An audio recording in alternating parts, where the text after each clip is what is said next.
track. This I tell you, brother, you can't have one without the other.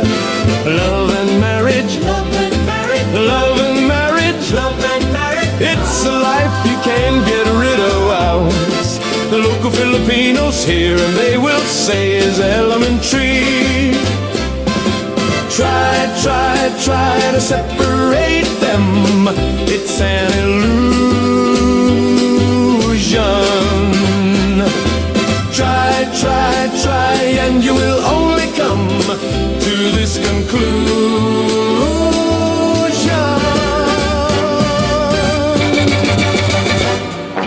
Love and marriage, love and marriage, love and marriage, love and marriage go together like a carabao and trike.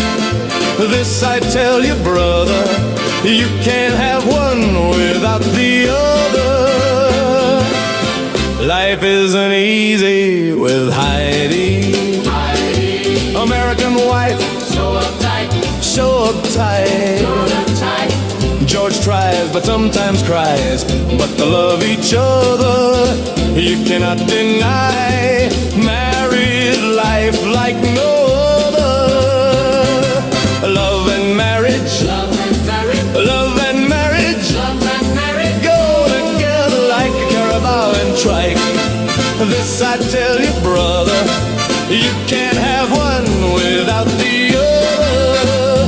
Love and marriage, love and marriage, love and marriage. Good morning, good morning. Hi guys, good morning and welcome to the live stream. I'm Heidi, for those that don't know, and the pets and I are live this morning from the Philippines. It is Saturday, 8 a.m. George was asleep as of a little bit ago, and he is out and about. Usually Saturdays I've been doing lives by myself, so that's what I'm doing. So I'm kind of doing a week's wrap up of what's going on or what we've been talking about. And the two biggest subjects were the super large age gap. Hey, Gio is in the room, of a couple that had or have, listen to me, past tense, have a 45-year age gap, which is kind of extensive. And there was that discussion this week. And also there was the homelessness and alcoholism. And the reason we covered this, okay, because there was a few people that said, oh, we copied another channel because they talked about alcoholism. We don't watch the other channel. We had been discussing Snakeback Mountain, the couple up in the mountain that had been lying to their viewers about their relationship, being married, and the baby being his. And he's always drinking. And there is a big issue with alcoholism, whether it's with Filipinos, whether it's with expats, the alcohol. If it is Philippines alcohol, it's fairly inexpensive. If you get the imports, of course, it's more expensive. But so that discussion came up. So we're going to rediscuss that. And we had an update. Another reason we covered it is we had the update on that woman from Finland. It's her big problem is alcoholism. So we've been covering this story about alcoholism within the past month. So we'll discuss this again. And this morning I came across a story of another expat that became homeless. But this guy, I don't know. He seems to have a history of even being homeless in his country. The gentleman's name is Peter. He calls himself Peter Pan, and he's from the Netherlands. He's an overstayer. He's been coming here for 30 years. And so I will bring up a small portion of him being on Rafi Tulfo a couple days ago. And basically, he's just an overstayer. There's not a whole lot to his story, but there is some to it. And it seems to be he had issues, like I said, when he was in his home country, because he'll discuss how he was eating trash here because he was hungry and drinking seawater, which I don't recommend.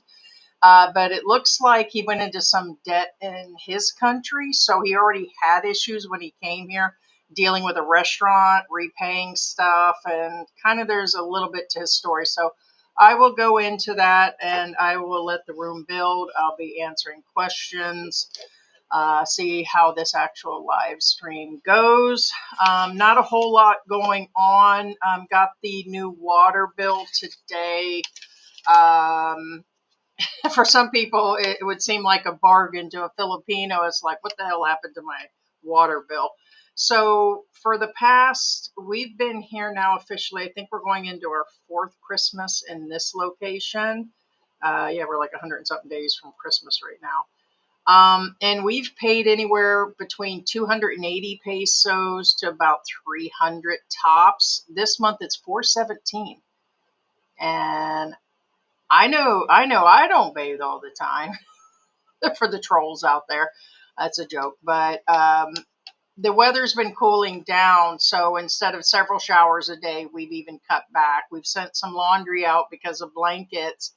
And I know George ain't doing no extra dishes, so I'm like, what the hell? Why is the water bill up? So it must have been a raise and just the bill.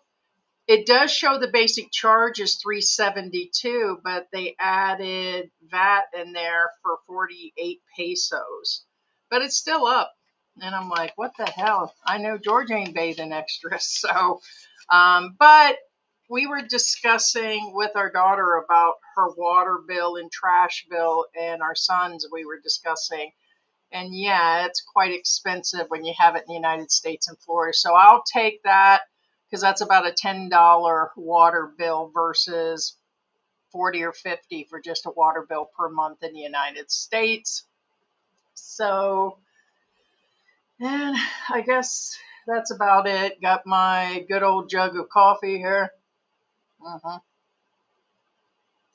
Gonna get it on, gonna get it on. Hey, Vlogging Life is in the house. Let me know where you guys are at. Sound off. Good morning, Geo. Geo is in the house.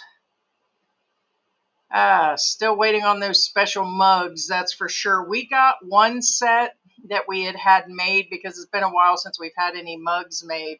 And they printed it off dark. So we've been getting different printing companies because you guys know we got like a slew of mugs that we bring on with like Old Dog and different people. And they printed it dark. They showed it beautiful. I even sent you what it looked like, and it came in super dark like a newspaper. And I'm like, dang it, you guys showed me the print thing. I approve it. And then it showed up super, super dark. And George was like, that's embarrassing. He says we're trying to, poke fun, have fun, and they're really cute mugs coming in. And he goes, that's embarrassing. I can't use that. And I'm like, and George is usually really super agreeing on stuff. So it's, I don't know why it looks like George punched me in my eye there. I guess it's just the angle. Can't fix 54. So, good morning. John Ryder is in the house. Hey, Harry Walsh is in the house too. So I'm hyped on coffee. Because that's my second jug. And probably shouldn't. With me being hyper to begin with, it's really bad. I hope you're doing good. Good morning from Tacloban Light Day. So, hey, what's going on? Barry back in U.S. So we're talking about Barry Jordan. He's finally, let me know, John, because I don't keep up. I mean, the only reason we knew about that was because those certain vloggers had come into our lives it's got to be at least 2 years ago, all that we were in, like listening to this stuff. And we knew that he was in jail forever and there were issues. We know that he fought with somebody, and we know there was a bunch of stuff, but you're talking about Barry Jordan. They finally got rid of him, finally had him pay the fines. What's the deal on that? And by the way, never heard an update, never heard a name about that guy in jail for 3 years. I know other people covered the story, and I wish I had more. I know we had some comments, and like somebody broke down the entire story on that Brit or that Australian's channel and said, okay, well, this is the deal. And he basically broke down what the guy said and what we were saying. But like, yeah, but it's almost like there's not a person. And usually that goes around. Hell, we would cover it. So, he's known about it for a while, but never did get an update on that. Good morning, Cindy, because I'd like to cover that. Richie Rich Abroad covered it, and him and his Filipina called it out. And George is going to break that down scientifically. He goes, there's no way in hell if somebody had the money, they would sit in a Filipino jail, not over principle. You'd suck that shit up and you would just get out. And then you'd probably get out of the country. So it's kind of like this guy that I'm going to cover today, Peter. I'm kind of wondering, he's been in and out of the country over 30 years, and he's homeless and has issues, and he's an overstayer, surprise. And he's going to go back to his country, and then he's going to come right back. He told Rafi, and I'm like, okay, so you've been an overstayer for a year. Rafi's going to pay your fines as a senator, and then your ass is coming right back to the Philippines as soon as you can. We discussed about people coming over here that are super broke and they find it to be cheaper. And I get that. I don't really approve or like the fact that people are broke in their own country and don't have jobs in their own country. And it's kind of like better than being homeless situation. But the problem is then you become a burden on the Philippines, and you become a burden on arriving at the Rafi Tulfo show. What are you doing, Tweety? Hey, look who come to join. There's Tweet Tweet. This is the one that's blind in one eye. Let's see if you can see her. Can you there's her eye. See her one side. Hi, what are you doing, TT? Now, this cat is hyperactive. She's definitely ADHD. It's like George is like stuck. But she's kind of weird. She will not sit still. She will jump on you when you're working on the computer or whatever, and then she takes off, and then she comes back and jumps on you again. But she's super hyper too. But good morning, Cindy. Like I said, I'm gonna be all over the place. Homeless and alcoholic. The U.S. sends nothing but the best. That's what I made a statement in the last live or the previous. I was like, oh, actually, it was the previous one because I did a short. And I was like, yeah, the West sends the best. And we've all got issues. He was without, sin or doing something or had the perfect freaking retirement. If you had the perfect retirement and a good marriage and all that, your ass would be sitting back in your home country more than likely. I get where people try to cover in their YouTube channels that, oh, it's such paradise here and everything's this and that. No, you don't. There are reasons people are here. I get people wanting to travel the world when they retire and everything, but people got issues when they arrive here. And people like the homeless that we talked about, or Snakeback Mountain, Peachback Mountain, all that shit going on. No, there's other issues going on. I had my own issues when I arrived. We left the United States because it was the middle pandemic and the businesses were crashing and it was so expensive to live in the United States. I was already retired. George was he got like 3-4 hours sleep a day and was running himself in the ground. As soon as he was done with work, he was rehiring people because nobody stayed. They were handing out those checks and it's like, nope, time to go. So it was cheaper to live somewhere else. And I was already on Social Security. So I had minimal money with little to no savings. It's George that had all the money.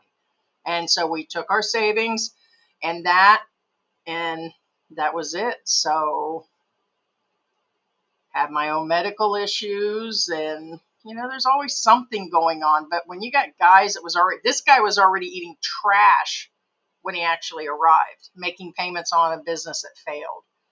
And so, who knows? Good morning, Raymond.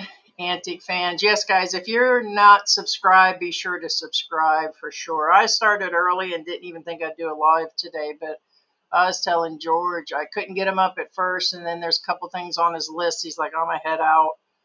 And I'm like, it's just like in our blood to actually do it. He might show up. He might actually show up, get some stuff done. He gets like busy during the week.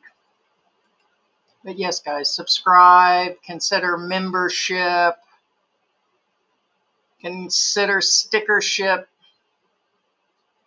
George's funeral funds, all of that stuff, all that good stuff. It's like, what's going on? Check your peeps. I got unsubscribed. Yeah, I don't know. I don't hear any other channels talk about that, but we hear that a lot. They get unsubscribed. I noticed there were 8 different losses of like people that are subscribers. Sometimes there's between 10, 20 that fluctuate in a month. That'd be normal. It's not like when we first got started where we had like 4,000 people within the first 3 months of our YouTube channel. And then we dropped to about 200 people by January, and they said it was a purge. And I'm like, yeah, but we were a new YouTube channel. How did that many people get purged? And it does happen. So yes, see if you guys are and turn on notifications. It'll send you an email and everything. So, but I appreciate that, Clifford. And we appreciate the people that are on our Patreon and memberships, because it actually helps quite a bit. So the amount of money we make through the YouTube and stickers is pretty much cat food and take care of the pets outside and the strays and everything. So, and George's other habits. Okay, it might be something new. I've never seen it at 417. It's 240, 260, 280, and it's been 280 for months, and then all of a sudden it goes to 417. And I get it. It's still only a $10 water bill. I can't drink the water. It dries up my skin like I'll get out. My fingertips are super dry. I do dishes like 3 times a day because we're cooking at home now. So, yeah, let me know where you guys are at. Oz. Is that Ozma City? Where is that at? So, Ozma City, is that up further? We were paying like 750 pesos a month in Cebu before leaving there. Yeah, yeah. What are you doing, TT? Tweety? Hi, TT. Come here. Well, come on. You gonna come jump on me? Well, come on. Oh, I know you can't sit still, can you? Yeah, now George says she's a super big cat. I don't think she is, but compared to the rest of them, she's huge. And we're calling Bella, she's the size of a freaking raccoon, but she looks like she's on steroids, like she's been sneaking my steroids or something. It's crazy. And that's another thing. I'm officially on steroids 3 times a day again. Doctor upped it again because every joint is hurting, and it's been a hot mess. Good evening from Lumberton, North Carolina, but the cat is huge. She's huge. And she walks by, and I said, my God, is she getting bigger? He says, yes, she is. So she had lost a bunch of weight, and we had let Bella in and out. Like, she was outside, and she was sitting up in the sun all the time. She wasn't really playing, but maybe just from her moving more, she had lost some weight. But then all of a sudden, when she started staying in all the time, whoosh, big. So she was sitting around. Our Philippine journey is in the house. Good morning, Mike and Arlen. It's about time for us to go up to Candy for sure. But I just seen that couple that just had a birthday up there. The woman did, and they took photos. I don't know whose wife or girlfriend that was or whatever, but she had like a money train that usually you put on during a wedding or something. But like birthdays here, they give money. And I was trying to calculate like how many rows of 1,000 pesos. That had to be a $10,000 coat US that they put around her neck, because it was at least 15 to 20 bills wide, and then they had like 30, 35 in a row, and I'm like, wow, must be nice. So, but it was a wild photo and stuff. But like, happy birthday. No, the peso is starting to go up. Yeah, 57, 58. So it does make a difference. So, okay, so he's back home after all of that. So did he get charged? Did he finally afford a ticket?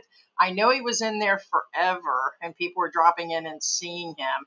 Wasn't it because he had gotten a fight at that bar and beat somebody up, and something confrontation with another? There was a lawsuit. So I take it all that got settled, and he's out. He was, I think, in there the longest.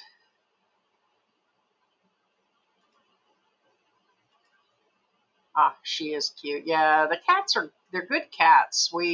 At one point we had like 12 cats. And most of them were kittens when we first moved in here. And then we found another kitten outside. Then we rehomed him. Then we were down to so many inside. And then we picked up the mom and the three of them.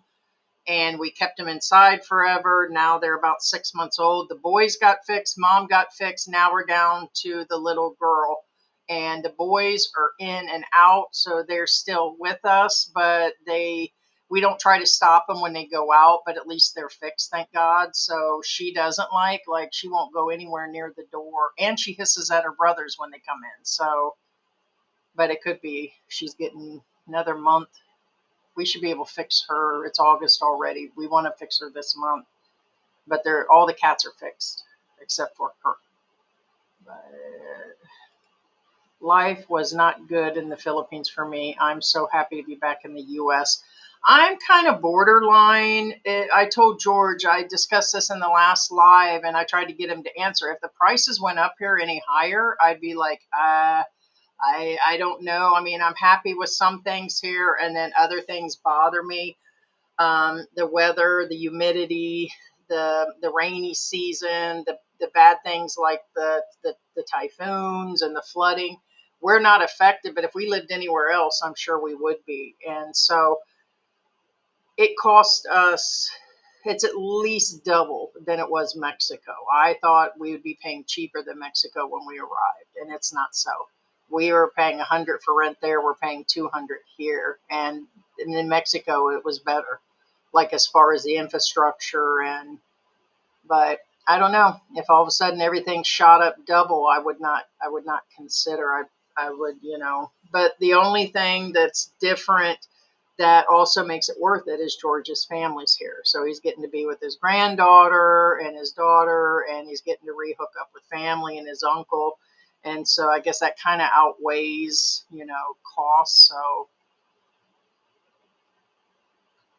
but besides that, I just think there's too much political and problems going on in the U.S. and the cost. I cannot see it right now.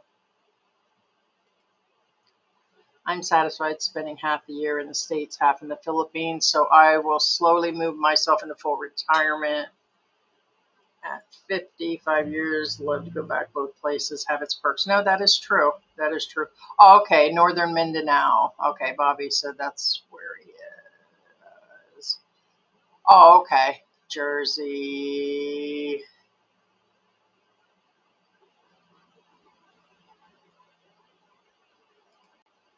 Yeah, they do the money necklace. Yeah, we have seen it several times, but nothing like what you're saying, Rick. Yeah, that was crazy. It just came up because I'm signed up for a couple things and it just came into the feed. That was crazy. Like the train had to be, it was long. And I've seen it like where it just goes down to the ground. And then even then, that's a few hundred US, but this would had to be 10,000 US because it just went it was like a wedding train, like Princess Diane, like it was crazy. So I mean, I guess if you have the money and it's her birthday and you were going to buy a bunch of things, it was, a little flashy for being the Philippines, but it was an expat, of course, and a Filipina. And it was you could tell she's modified herself. Like everything about her was modified. Her nose, her hair was bleached out.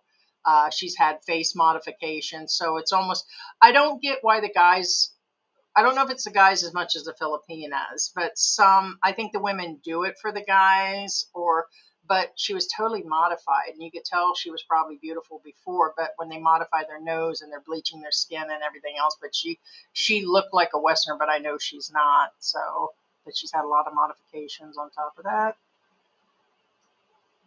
Yeah, 8 o'clock. I think I did that last week, and the reason being is I'm like thawing out food and be cooking, and we'll be going out later. He already went out. He was asleep this morning to a certain point. He's like, let me go out and run to the store and do this, and that, and he's out getting cat food and a couple different things, and yeah, usually. So yeah, probably on Saturdays, which is Friday night in the United States, then it'll probably be at 8 or 9, and it'll probably be me doing wrap ups. So George is working my freaking nerves, man. Thanks, George. And anybody else think George has been cranky here lately? It's like I think he's going through some sort of menopause, man. It was like I was like, take it easy, George, during the last live stream because he was off the chain. I was like, that person's talking to me about interrupting you, not you interrupting Heidi. He's saying Heidi's interrupting, not. It's like take it easy. But I mean, I was super hypersensitive in the beginning, still am. But I used to jump on every single comment and stuff, and now just like, but George is like, it's like, take it easy, George. So, and I interrupt him and everything, and but it's like, let's see. People talking about Cebu and everything. I like au natural. Yeah, I mean, I get it. I get the modifications. I mean, I I myself about the closest modification that I've done is I've done my hair, which is every now and then, but geez, the gray's coming through. And so, but it is my original hair color you're staring at. And I had a breast reduction and enhancement, not augmentation, like where they put implants. That's after I lost a ton of weight. So I had lost, I don't know, 180 pounds. I used to be way bigger than I am now, and then I've been smaller. But ever since the lupus hit and the steroids, and I stopped moving and hitting the gym, I put on 80 or 90 pounds since I've hit the Philippines and left the United States. So that's over a 5 year period. And so now I'm coming back down. I'm down about 20 pounds again. So I just can't see going back because of whatever. But I did have a reduction. And so I've always been big on the front side. But, and I've wanted to do something about my lip situation because I got no lip and I think my nose needs something, but I can't see it. But no, Filipino and Filipino women are beautiful. I don't see the all the skin lightening thing. I can't see the nose change. And then there's been so many problems with it and everything. So does the carpet match the drapes? Yeah. So even at 54, it still does. He does, and I love him, and I get it. Mine tends to draw out on air, on me being sensitive, and but I've never held that back. I've cussed him out on air, but when he does, and it seems like the last probably month or two, you'll see where he goes. I don't know. He goes fully into details. He gets very, I don't know. He's changed a little bit. So, um, like I said, it could be his sleep pattern. Somebody said he needed to take a nap, and it is. Like he did stay up late last night, and I thought he was going to sleep in, then he didn't. And so his sleep is off. He does stuff on the computer. He does other things. And he does have other things going on. And that's why I said last year that it would be more me than him.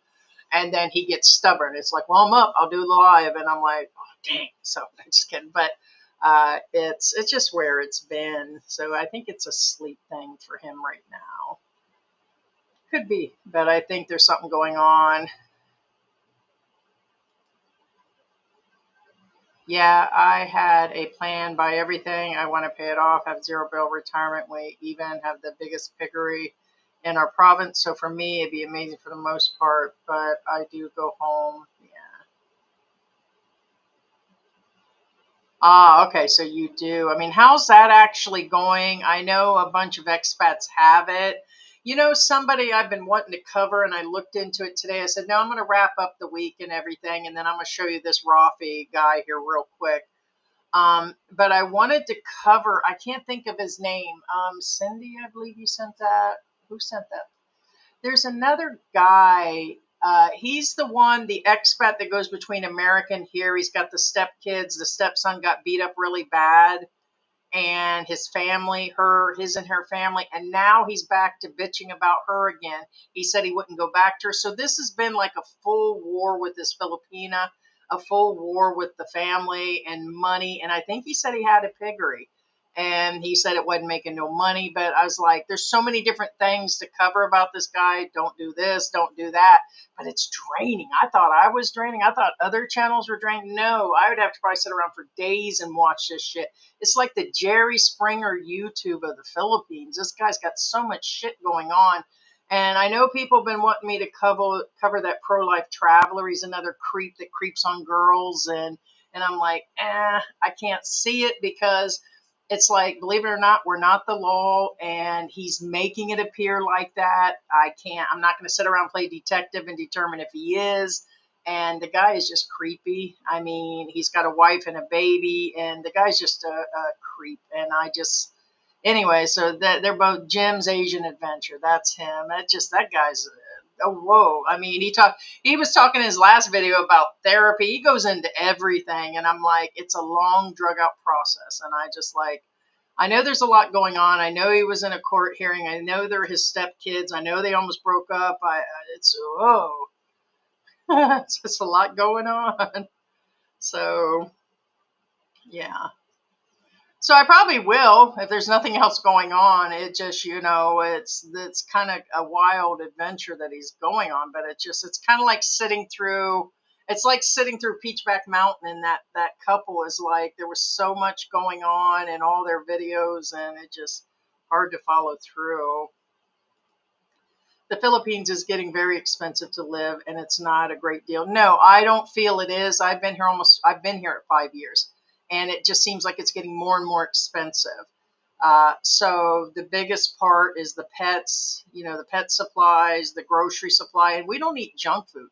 It's not like we have in the past, but it was cheaper to do the fast food here than to sit there and make our meals. And now that we're making our meals and we have all the healthy stuff, the nuts, the seeds, the special oils, and we're eating way healthier, our grocery has doubled. So a lot of people thought it would double just from us eating junk. And George eats more junk than I do. So the groceries are getting more expensive. Transport, everything is actually going up. So yeah, we're just Jim's Asian Adventure.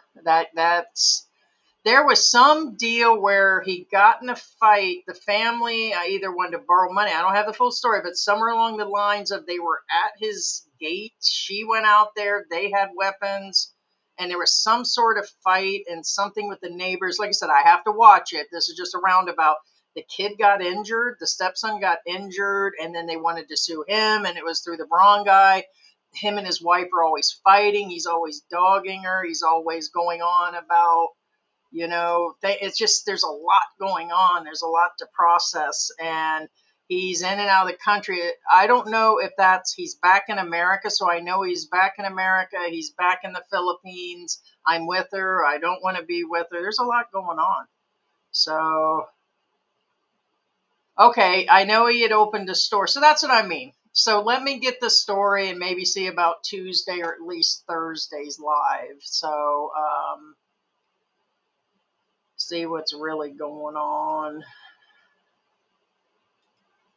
Yeah, ours took about 2 years to start making money. We had past 15 sows to actually make good profit, but you can grow a lot of your own food and have time, patience. Yeah, the piggery can be good if you could actually grow enough. Yeah, I mean, to do it full time and go through that, yeah, and you can hire out in the provinces some, inexpensive labor. I got it. It's just it's a big actual process and stuff.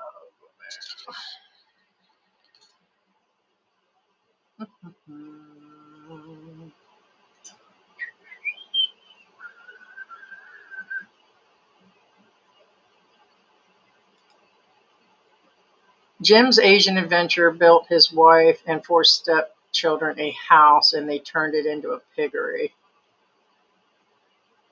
Yeah, he had the head injury. Yeah, like I said, people have asked us to cover him and that other guy. And like I said, the other guy, I mean, there's a lesson about vlogging and don't do what he's doing, but we know he's creepy. That's got to be for the Philippine government to hunt that other guy down, just like regular guy. We were on to him being semi creepy and stuff, but he some guys will do these channels with the appearance they're being creepy, and how creepy they are is not our business. If they're in front of us touching a young girl, just like I said, I'd beat their ass right there. That's a different story. But this guy is kind of like, I don't know. He and his wife's involved in all of it. So let the government handle that shit. And we're not about, our channel's never been about prosecuting somebody. We may say, hey, don't beat somebody up inside of a coffee shop, or, this is illegal, whatever. But to cover that other guy, he's just double creepy. He's a creep. He probably does need to be arrested, but not the law either. So, stepson got hit in the head with a beer bottle and head injuries. Jim had to flee to America. Yeah, but he had come back. He said he wasn't even going to go back to his wife at some point, and he did that. He's like, okay, we're back together. But here's the thing. Me and George put a lot of our shit out there. This guy puts every single thing out there about his life, everything down to therapy. And, I mean, that we've been slowly watching this guy. I think it's time to cover him because according to the last one that somebody sent us the video, it sounds like he's done with her again. But even people say what me and George is doing when we fight on air is fake. Maybe it is, maybe it's not. But you should know I'm a bitch. So I'm a bitch. Nope. That is, it's, we put, stuff out there, but we don't sit there and say, okay, well, Heidi went to therapy last week, and George did this, and George did this and called her that. And man, I mean, he goes into details, dude. I don't know. But I believe it was the family, right? When all that went down with him, it's dealing with people there around him, right? That's other family members and friends, I believe. And I thought he said that they were trying to like extort him for money, and there's a lot to that story. But like I said, it'll probably take all week for us to watch that stuff because he puts out sometimes several videos a day. I will be taking you our coffee once I get up in Manila. Oh, good morning, Cindy. I believe that was the Batongas coffee. I got some coffee recently online, and I don't know, it tasted more like chicory coffee, or I didn't care for it, and it was $9 or $10 for less than a pound of it or something. It seemed like buying it in the United States price. And I'm like, no, it wasn't. And it was no good. So not trying to dog that area. It was an online coffee company. And when I got it, even George says, this doesn't have any flavor. It doesn't. So I don't know. It's like they mixed wood chips in it or something. It was bad. Really, really bad. So I just stick to buying the Folgers or the Kirkland's Best or something. They got Kirkland something I'm getting ready to buy from Landers in a few days. We looked at a farm outside of Osmus, and they wanted 10 million pesos for it. I bought a house and land cheaper here. Get you. Thanks, Cindy. Thank you, guys. Appreciate it. Yeah, I think we hit a couple million views again the other day, like like all together. And so,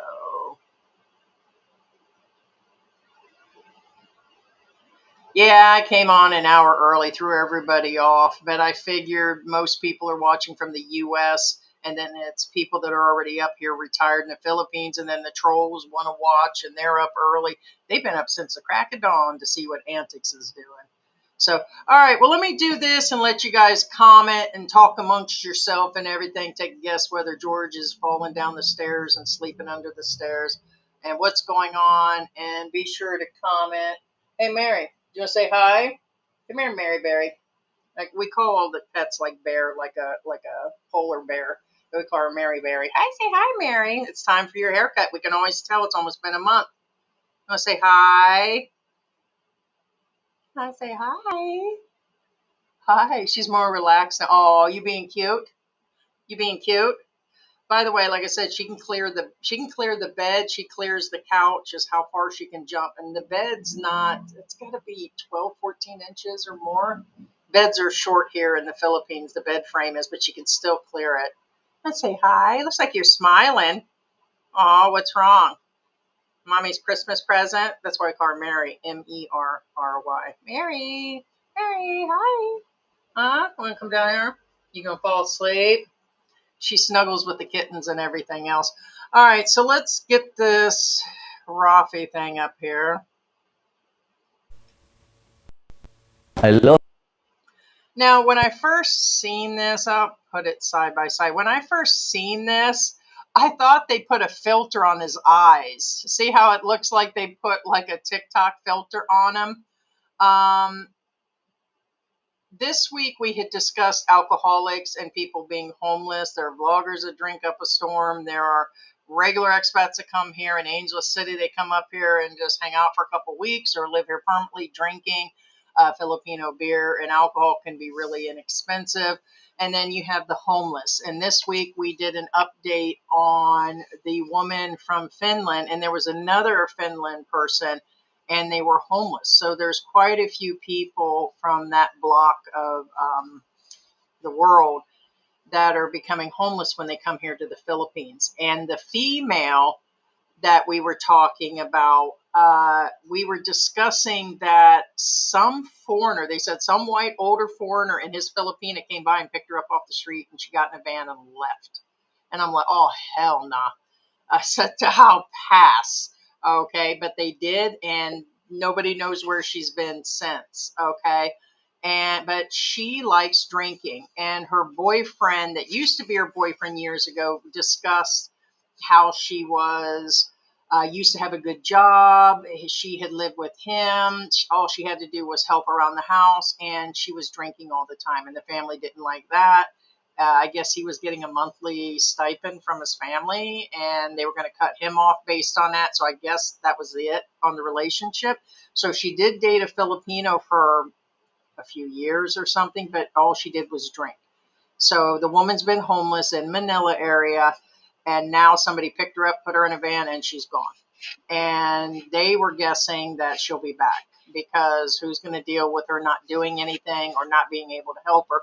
If she doesn't want to be helped, then that's just where it is. And there are a lot of alcoholics here. I'm not going to lie. We talk about people bringing their habits and they come here and they drink or they get on that inexpensive crack like substance shabu, and because it's really dog cheap here and there's plenty of it flowing from here and other countries, and so it becomes an actual problem. So that was the update on her. And we were talking about alcoholism. And then this morning, I was sitting there watching YouTube, and then this guy comes up. He's from the Netherlands. I could have guessed that he was an overstayer. Surprisingly, it's not based on a Filipina that's caused him to be homeless. He's just homeless because he doesn't have his finances together. He was basically homeless in his country, and the whole thing was about Rafi Tulfo helping him. So he was an overstayer by 1 year. He's been in and out of the country for 30 years. And according to him, his girlfriend died and passed away. I don't think that's why he became homeless, but it looks like this happened a while back. It's not been recent, but he said that his Filipina had passed away. Something about selling a restaurant, or I guess he just couldn't make it work in his country, down to the point, it sounds like he was saying he was eating trash in his country also. But here in the Philippines, he was also eating trash and drinking sea salt water, like salt water from the sea. He was drinking the water. I had to make coffee and stuff, and Rafi's like, yeah, don't do that. So it's in here, and I've got about a 5-minute part of this. He's called himself a pancake chef. He says the people call him Peter Pan. I'm not sure what the reference is. Rafi's going to return him. He also will give him money. Very generous of him because even he doesn't know what he handed him. He handed him 25,000 pesos. That's give or take about 500 US. He's going to buy him. He promised him 10 outfits. He promised to get him a hotel room. He's going to have him medically checked out. So he's very lucky because there are a lot of homeless here in Angel City. And somebody that works in those divisions had contacted him to get some help. So I'm going to play this through so you guys can see it. Thank the great Filipino people for keeping me alive. They gave me little money, they gave me a sleeping place. I'm so grateful, and that wouldn't have happened in Netherlands, because in Netherlands they treat you like trash in my situation. But the Filipino people showed me they have a big heart. Thank you so much. Pleasure to meet you, Senator. It's my pleasure to have you in our show, sir. And I understand you want to go home to the Netherlands, Yes. to your country, back home. But first, I need to know, what is your immigration status here in the Philippines right now? I don't know exactly what you mean, but I am a retired chef. What is your visa of you coming here? to I'm the Philippines? tourist visa. Tourist, so you might be I'm overstaying already. Overstay long time. Long A year. time. That's why we have to pay the fine. There is a fine know, that you have to I know, pay, yes. and we'll take care of that for you. Thank Depends you. on how long you've been here, how long you've been overstaying. Since I think 27th of July. July of Last what year? year. Last year. Oh, that's not that long. So maybe I can take care of your fines. Maraming salamat po. Pakiabot kay Mayor yung pasasalamat po namin at namin lahat dito. At we have to contact also the Dutch Embassy. Yes. To see if Yes, they gave me a one-time passport to return. you need to have where's your old passport? It's in the bus to Starliner bus. I left it in Ayala after I came back. Yeah, I didn't understand that. I'll stop it right there. There was something about, and here's the problem. Looks like the government, his government, already issued a passport. That's a one-time thing, and some of them are only good for 30 days. So in advance, he already had one done. So he's going to have to leave pretty quick. And secondly, he left his stuff in a bush and his passport disappeared. They prepared it, It's and as soon, because they still hope the police finds my passport, but they prepared it, and as soon as I go, I get the. Do you have relatives in Netherlands? Do you have family over there? No, I have 4 kids. I haven't seen in 14 years. Okay, and nobody will. We had discussed that with the other people that were from Finland, both of them. The one's an alcoholic, she doesn't want to return. The one vlogger wants to bring her on Rafi Tufel, but if she doesn't want to leave the Philippines, which if she's out of status, she needs to leave anyways. But if she doesn't want to leave and she finds it better to be homeless and be an alcoholic, and she's drinking on the streets, that's kind of on her. That'd be up to the Philippines to say, hey, you're a public charge, or you're drinking and just sleeping on the streets, you need to go home. But here's something I've noticed about the Philippine government. They're very passive. But besides corruption, passiveness is the other part of the Filipino culture, is that it's like they know she's sleeping on the street. Rafi's already been informed there's a homeless, a Finnish woman sleeping on the streets. And now somebody's put her in a van and taken her. And they know all this. And, it's like, but they're passive about it. It's like, not my problem situation. But on the other hand, they're the nicest people in the world. And they're always trying to help. Now, people have said, okay, this is just what I've read and heard, that Senator Rafi Tulfo, of course, is an acting senator. I don't know if he's still a senator. I know when I first got here he was. Yeah, I think he still is. And that he is doing this all for, publicity, for, to keep himself, relevant. He's popular and all of this, but he does help a lot of people. So here's this guy. This one isn't about, hey, I got scammed and this, and that. Now, at the end of this, I do a screenshot of his Facebook. He's got 2 or 3 active Facebooks. And one of them at one point within the last 2 years or so said something about money being taken. And then inside he mentions a female. So I take it at some point there was some money thing with a woman at some point. So I figured there was something going on, but not much of an active Facebook. But here's the rest of it.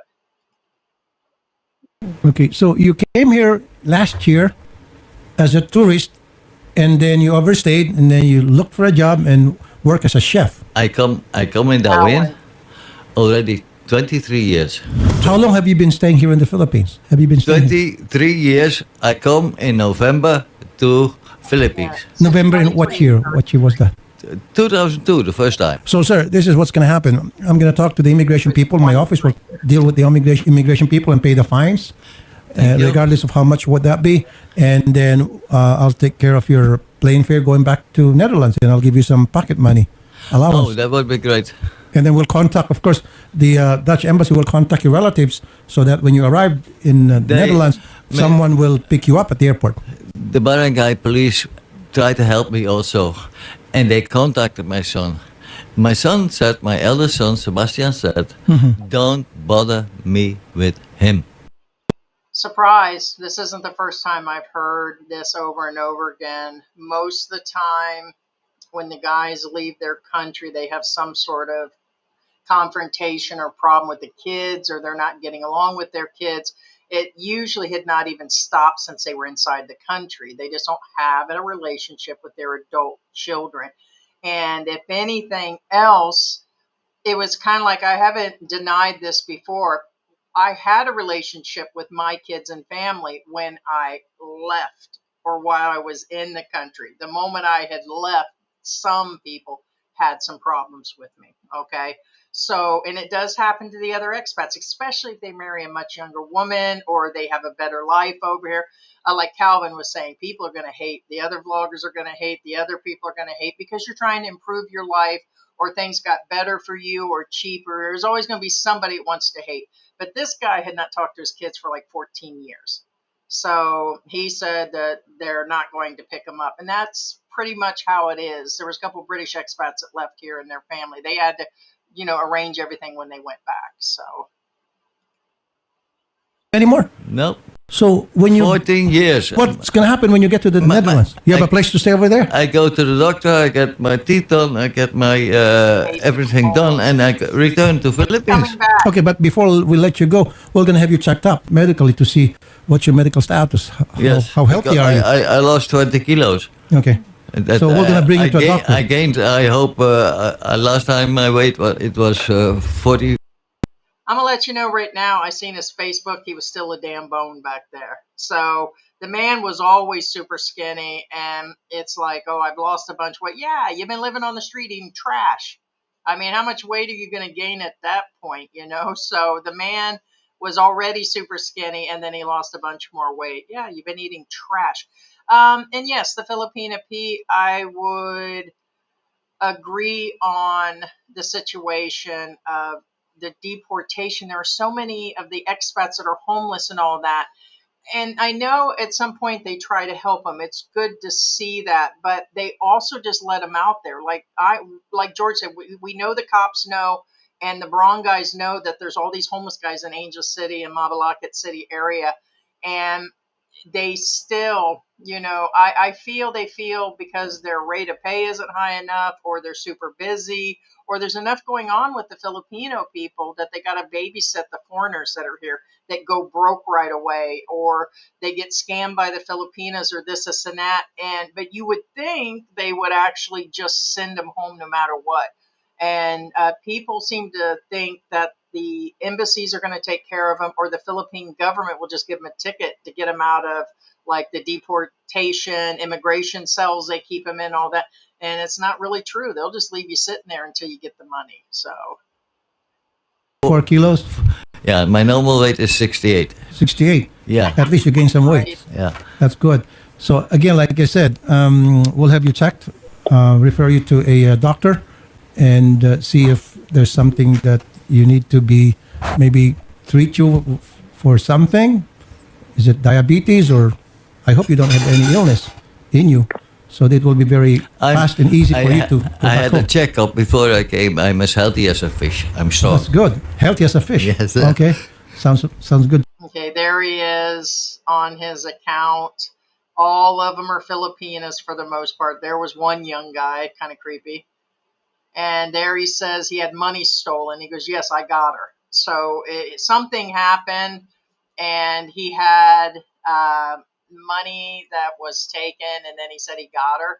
So something happened. So here's the creepy thought that I had in my head, and I'm not saying it's true.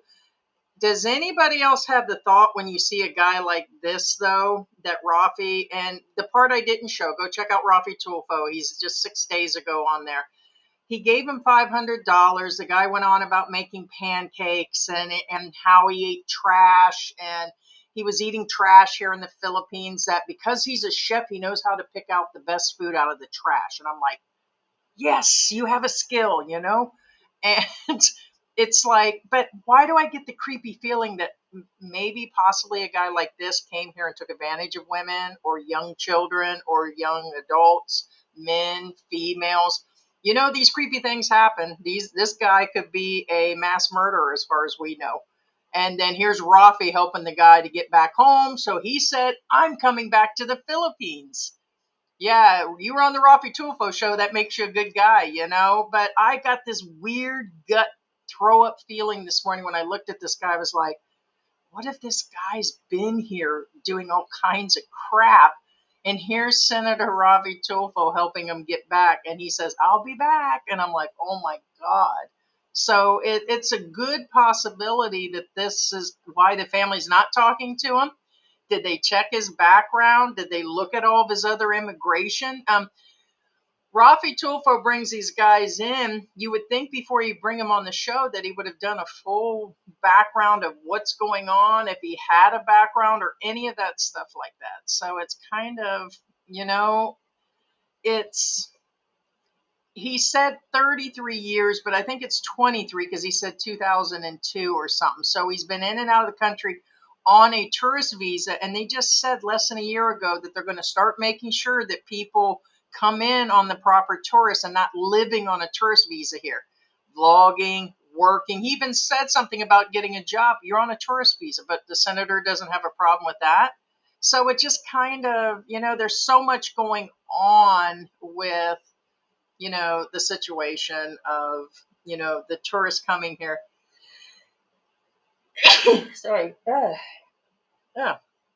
And they come in on these visas and so many different things happen, but they didn't have the finances to begin with, or they didn't have the mental capacity to stay here.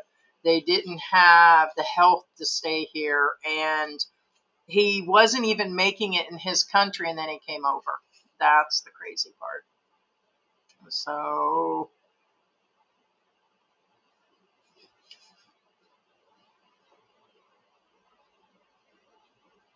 just going back in here and grabbing the comments. Oh, second one, yeah, just came in an hour early.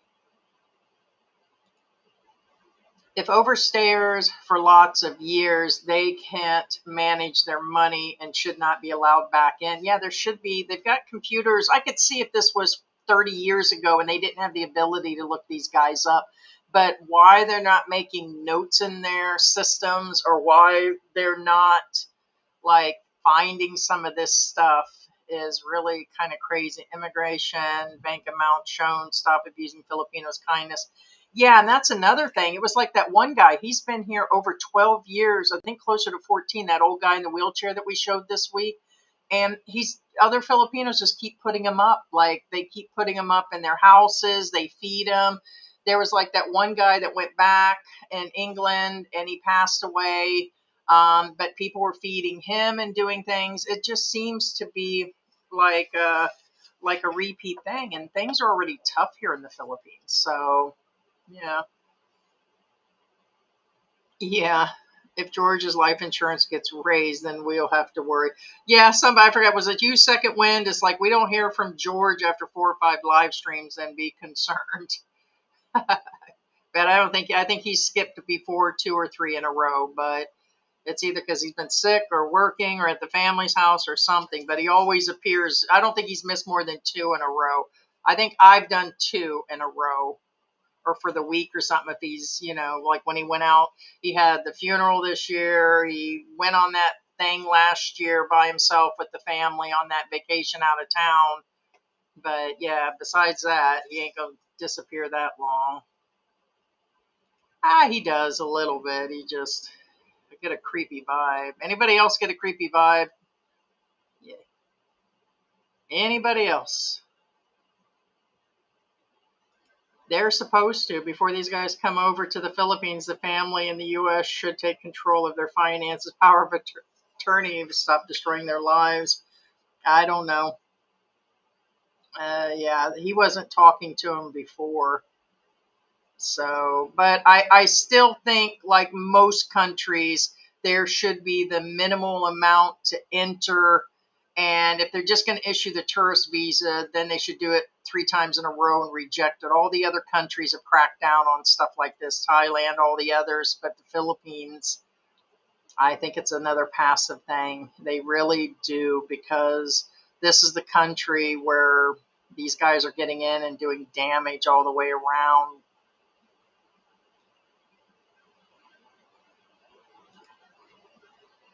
But look at it their way. It's their money to do with what they please, and if they get the honey, they have to pay the money. That's true. Yeah, Peter Pan, right? Yeah, it's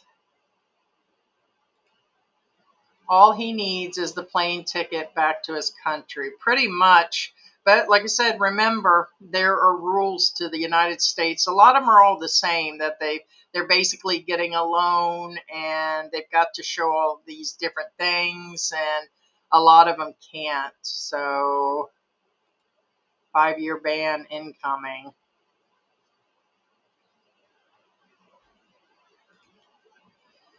You know what intent is, right? What's going on in many situations premeditated after these Filipinas have houses built for them and thieve all the money and they kick them out. It does. This does happen. I've noticed a pattern, which will bring me up to the situation of the 45-year age gap relationship that we had shown this week. Was a guy that married a girl, and the difference is 45. And I know it's not the highest one out there, but it kind of takes the cake. She is having a baby on top of that. Reminds me of Mark Thornton. Every man has a story. And he has built an addition onto the house, like Expat John, of family land. He bought her a car. There's a motorcycle, vacations, purses. The money's flowing. The baby is flowing now. And it's like, if his money disappears or he gets sick, then what happens?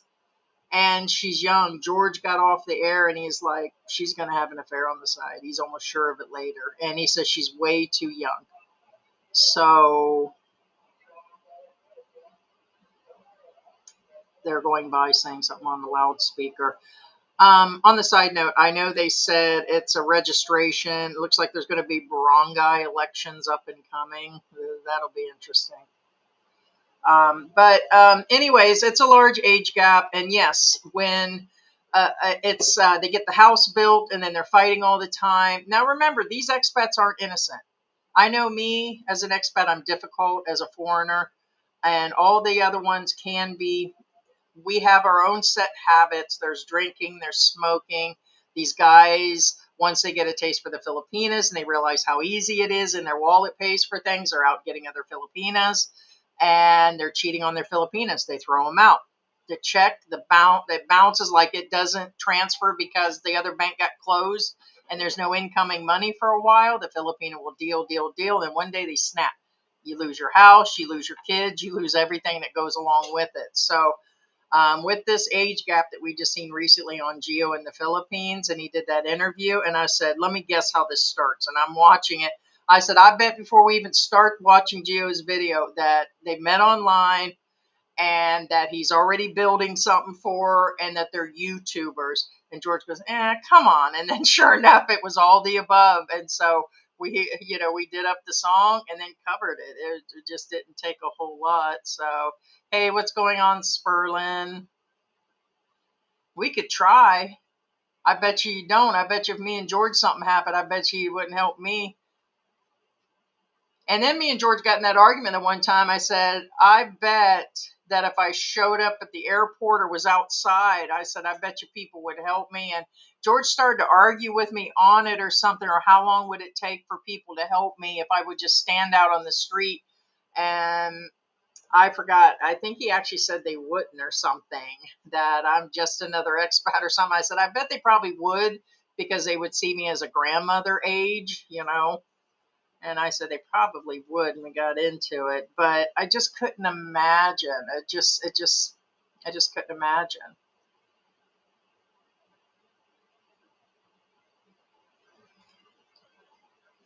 They get their pocketbook taken, but if they are that stupid, every single YouTube video, including ours, or Heidi and George's, tells guys not to buy the land and build, and so they can't fix stupid. That's what I don't understand. But then again, how many of those scams, like where the people, the women and men, believe that somebody's in the military and they get stuck and they need $5,000 to have a package brought in of gold, and they fall for this scam, but they've watched these videos. Like a lot of these women and men are like, but I knew it, but I did it anyways. And I know that this guy that's done all this is broken off the Dumageddon group, because everybody on his Facebook is the Dumageddon group. So I know that he had to watch. He just didn't like let people into his Facebook group unintentional. So he seems to be in that Dumageddon side. And I know that he's building and he's unsure of things already. Why? Because he goes, I think we're going to move to Cebu. And then she said something about, oh, I think we're going to go to America. And, you know, I'm like, oh, you just kind of get cringe. So he's already living out in BFE. Like, we're not talking about a little province or a little country. We're talking about like hillbilly country. We're talking about Carabao country. That's how far out these guys are. They're out there. So there is nothing to do. This isn't a small town, you know, like when I was out in the Ozarks. At least, you know, the nearest Walmart was 50 miles away. I was on an 8-mile dirt road living on 18 acres of wooded land when the spider gutted out my leg. I got bit by a brown recluse and I was screwed. It was 100 miles to get to a hospital, right? Thought I got bit by an ant, and they said, no, you got bit by a brown recluse and the whole inside of your leg's rotting. I'm like, what the hell? And they said I was going to lose my leg. I said, not today, brother, not today. And so we ain't talking about that. We're talking about like they're all the way out there. So in a small town in Missouri, at least if I went in town, there was things to do. And at least there were like bars and pool tables, and there was some shopping and a mechanic shop, and got a couple restaurants. And there was something to do out there. There ain't nothing to do. He's got to go all the way into Cebu to do something. I just can't see it. And even though I'm a home person and I like to stay home and do my thing and watch my shows and game and good old cat time, I couldn't see being laid up in the province like that. Could you guys do that? Like nothing. I mean, still, at least if like right now, I can just go to the mall. It's like 3 miles away. And even if George isn't around and I don't want to get on the e-trike or something, which I'm not getting on the e-trike in this traffic, I just call a cab and I go. But this guy, he's got the car and he's got the trike, but it would take forever to get to these places. I just can't see it. I just can't see it, guys.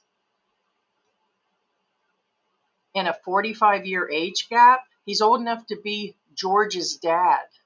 That's where he could be mine, I guess, if he was like 17 or something, but I guess it is a possibility. But I just can't. She at least graduated college. But besides that, she's fresh off that Carabao, guys. And now they're going to have a baby, which is another instance, you know?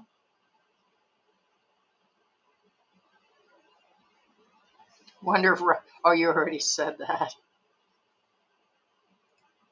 They could put him to work making pancakes, right? Or cleaning up Rafi's apartment.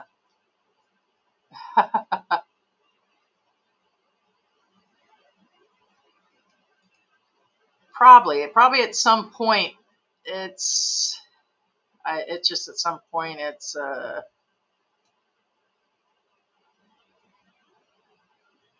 I think I'm backpedaling here. Well, that's what it said. Yeah, because he answered his own situation at the end. He said he got her. Yeah, I'm sure there's no.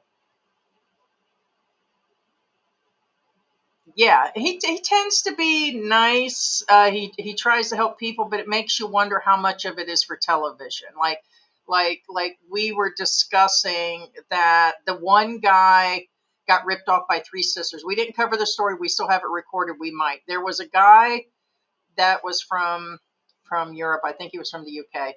And he got ripped off by three sisters. And it turned out one of the sisters that was getting the money from him, she had a husband living there and everything. And he claimed he didn't know that's how she was paying bills. If you're paying rent and groceries and your wife's being sent an entire month's salary, you had to know something was going on. And maybe she lied to him and told him that she was working. And that's possible. That is very well possible that that was being done. But he had to repay the guy. And so he says, hey, I'll pay you 10,000 pesos a month to repay you. But he owed him 70,000 US. 5 years the guy sent money. But I guess when he got here, he was even sleeping with the wife. So it's like he had to know something was going on. And later he went hunting her down. And it was like, guy, you had to know this was all going down. It wasn't good enough. He was repaid back. He thought he was in a relationship. But for 5 years, the guy got scammed. And I don't know. These guys get caught up in these different things. And now they're like in a payment plan. And I don't know. But he had him on the show. And sometimes it works out. And sometimes it just doesn't. Oh, is there? There's a foreign indigent rescue center in Manila. Well, what was it I was sitting there thinking about? It's kind of sad that there would even have to be that. Yeah, I got the creepy feeling. And what if he is, like Rafi's helping these people, but I think Rafi's doing it for his own gain. I guess that's where I was trying to come around on that whole story is we know that he's doing these stories based on, if he just did it on the side as a senator and he would put it on maybe a website, that'd be one thing. But he's been doing this show forever. Oh, interesting. That's the feeling I got. I was like, what if this guy's, a Chester or something, or what if this guy's been beating on Filipinas, or ain't no man innocent. I'm telling you, you could take the one guy that you didn't think was doing something wrong, and it always turns out. And lately, I've been into the crime shows. Me and George have been watching all these crime shows, everything, all the different things that are coming up on HBO, and it's like, dang, 20 years ago, there wasn't this much going on. It's like, but anyways, it's just like, I just got really creeped out when I seen this guy, and I'm like, this guy probably isn't innocent by any means. Probably a reason his family doesn't like him. So,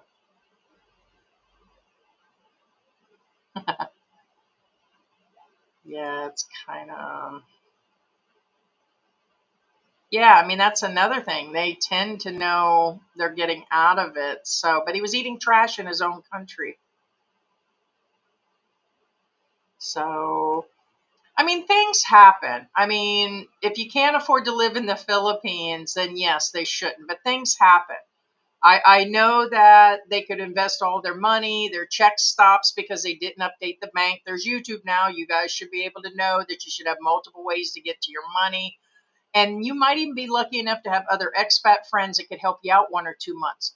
But remember the guy that we covered last year where he restored the photos for the Philippines and the United States, and he had a website. The guy had been here 20 something years, but he knew about 2 years before that his bank account went down. He knew he was in trouble. He knew he had only a couple thousand US with him, and he knew that he was in trouble. So he didn't buy a ticket. Him and his wife were here. I think she was American. But he didn't buy himself, that she was an American citizen. She was Filipino, but she was American. And he knew he should have left then, but he didn't. He stayed. And then he'd become more broke. They became basically homeless, and all this stuff happened. And then just recently, in the last month or two, he passed away.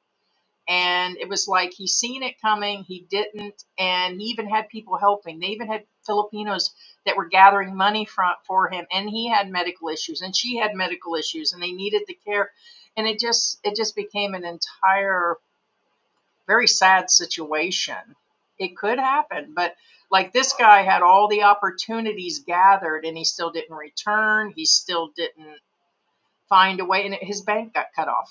And he never did reestablish the banking. He complained that the bank did him wrong and they locked him out. And he went through all this and kept blaming. And it had been going on for a year and a half, but never took a plane ticket with the money he had remaining to go back and correct it minimally. If he had that many health problems, then maybe he could have went to the embassy. Or it's, I don't get how sometimes I get upset with George about being super passive, how he just lets things drift for months. Don't worry about it. We'll do it next month, or I'm not worried about it. Like you'll see George, during the live streams. I was like, no, it's a serious problem. Take heed. I might be uptight, but I get shit done. That's why we complete each other. George is like, and I'm like, I'm just gonna punch that bitch in the nose. What you talking about? And it's like, get it done, man. It's just like, I'm not gonna hesitate. You can guarantee I'm gonna get something done. But I don't get the people. I don't. So, I would say minimally the 2,000 mark, but 3, yes, because if I know I heard Gio say the other day that 2,000 is a good amount and he travels on it. I couldn't see that either. Like some months we go through that depending on my medical, depending if the pets need something extra. Like when we start having these extra surgeries or something's wrong with them, we have to have the vet come over, or we take them to a vet and they got an infection in their eye. Those bills can run up. And so I couldn't imagine traveling with there, but there is 2 of us. There is only one of him. But if you're maintaining a house and all these other things, you still having George around, isn't costing that much more. Medications maybe. But what I'm saying is, yes, I would agree on the, 1,000 a person. But if it's a single person, yeah, 2,000-3,000. I just can't see living on less than that, especially in another country. You'll still have extra money. You're going to be able to travel. If you're in the United States, you wouldn't be able to pay all your bills and travel and do extra things on $3,000. So it is better to live in Asia. A lot of people are like, well, if I had $3,000, I'd live somewhere else. But you can live much better if you have that kind of money. That's for sure. Right? Really wonder if that's all he spends. No, it never is. It never is. And we knew he was lying because he said that he was healthy and there was nothing else going on. And we showed you the screenshot. He had an actual oxygen tank, not like the thing that I have here that you put some water in, you can do a breathing treatment. No, this guy had a full on oxygen tank that we knew cost money, and that means he was sick. And so he was going on about how healthy he is and vegan. And we're like, vegetables and all that shit costs money here for sure. And it's like, and then he had all that perfume, medication, vitamins on his desk. And it's like, right there's $100 right there. There's no way he's not paying less than 100 for that. So his story was way out there, but I don't see how people can go on about that 400 or that $800 a month life when it's just not realistic. And you don't want to come here and be like that. I didn't come here just to eat rice and fish and live in a house that, got open windows and no AC and one fan. I'm living the good life. Bullshit. Mm-mm. No, thank you. No ma'am, no ham, no Sam. Nope. Nope. I got George telling me I'm spoiled now, and I'm just like, okay, I'll buy that. And that's just where I'm at. The moment my AC disappears, I'm gone. Sorry, I didn't come here to live under a fan. That's for sure. I'll go back and go live in the U.S. and act crazy and end up in a mental institution that's got AC before I sit here without AC. Like, screw that. You said, there goes Heidi, got locked up. But I got AC, bitch. True. No way. I'm too old for that shit. Sit here all sticky under my boobs and shit. No, man.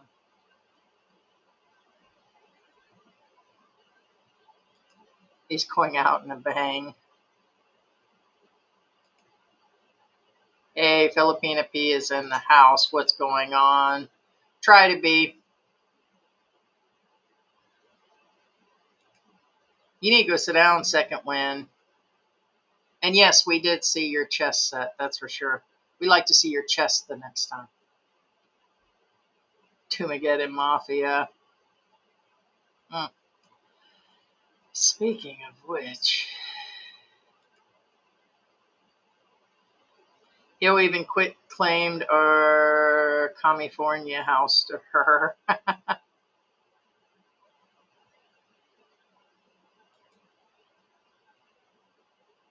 Right? There was somebody that said that he looked 55. I don't know if that was one of our comments or something I had seen on Gio's channel in the comments. And I'm like, it still wouldn't matter if he looked 55. If the guy was double my age, it would creep me out. I just couldn't see it. And could it be lust at this point, or um, that she just seen a better life? Don't blame him on that, because if I lose my AC, it's hard to say what I'll be doing down on Walking Street. I just ain't even joking. So it's just like and then it'd be like, it's so damn hot here. What am I going to do today's situation? Or, I lost all my money, or Social Security dropped out, or don't have enough savings, this and that. That's why you always have shit money. Like literally, you got money to at least leave the country. And I've got that much. That much I want to make sure that if anything happens, like George falls down the stairs and it's just me, and which I said I would stay anyways, or if we broke up or he left me or found another woman, any of that. I don't trust George. George, you don't trust me at that point. Think about all the guys that thought they were locked in, like this guy with this 45-year age gap. Your ass better be prepared. It's like, God, she'd never do that to me. She's the mother of my child. Bullshit. Be suspicious, bitch. Be suspicious. I'm suspicious of George every time he leaves this freaking house, man. Forget that stuff, man. 45-year age gap guy will get Social Security for the child, just like Sunshine Shoulder and the crew guy. Yeah. Applying for it and getting it's two different things. But it'll add on to their Social Security for sure, yes. They go down, they apply. I don't know how it works after they pass away. If the Rafi show just all drama, or does he? No, that's the one I just covered. The whole thing was just helping the guy. It does happen because that girl that covered the drinking woman on the street, like I said, somebody came, picked her up in a van, took off with her. She left a comment that she contacted Rafi for help, and I was kind of dumbfounded, because she already said she's an alcoholic and she doesn't want to leave. So what is Rafi going to do if she doesn't want to leave? So then that kind of negates things. But if the people like this guy wants to leave, it's not a for sure. Rafi's got to find it good enough to put on a show. I don't think he's helping every single person that knocks on his door. Now, I do see people when they show a pregnant woman with her leg missing and she's broke and hasn't eaten in 3 days, they'll contact and say, hey, Rafi, please help her. Well, yeah, they yell out to him and everything, but how many of them does he really help? And he can't help everybody. But there's a lot of them that he does. We just tend to cover more of the ones dealing with the expats.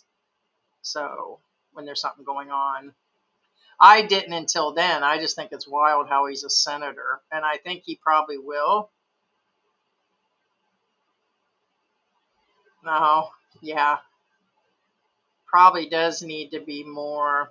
You need to go sit down, because I plan to hit you all up when something happens. So just go sit down somewhere.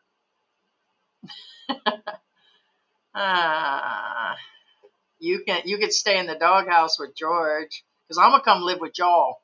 So here comes Heidi. I make good biscuits and gravy. Say Heidi gonna be our housekeeper. Okay, you got AC.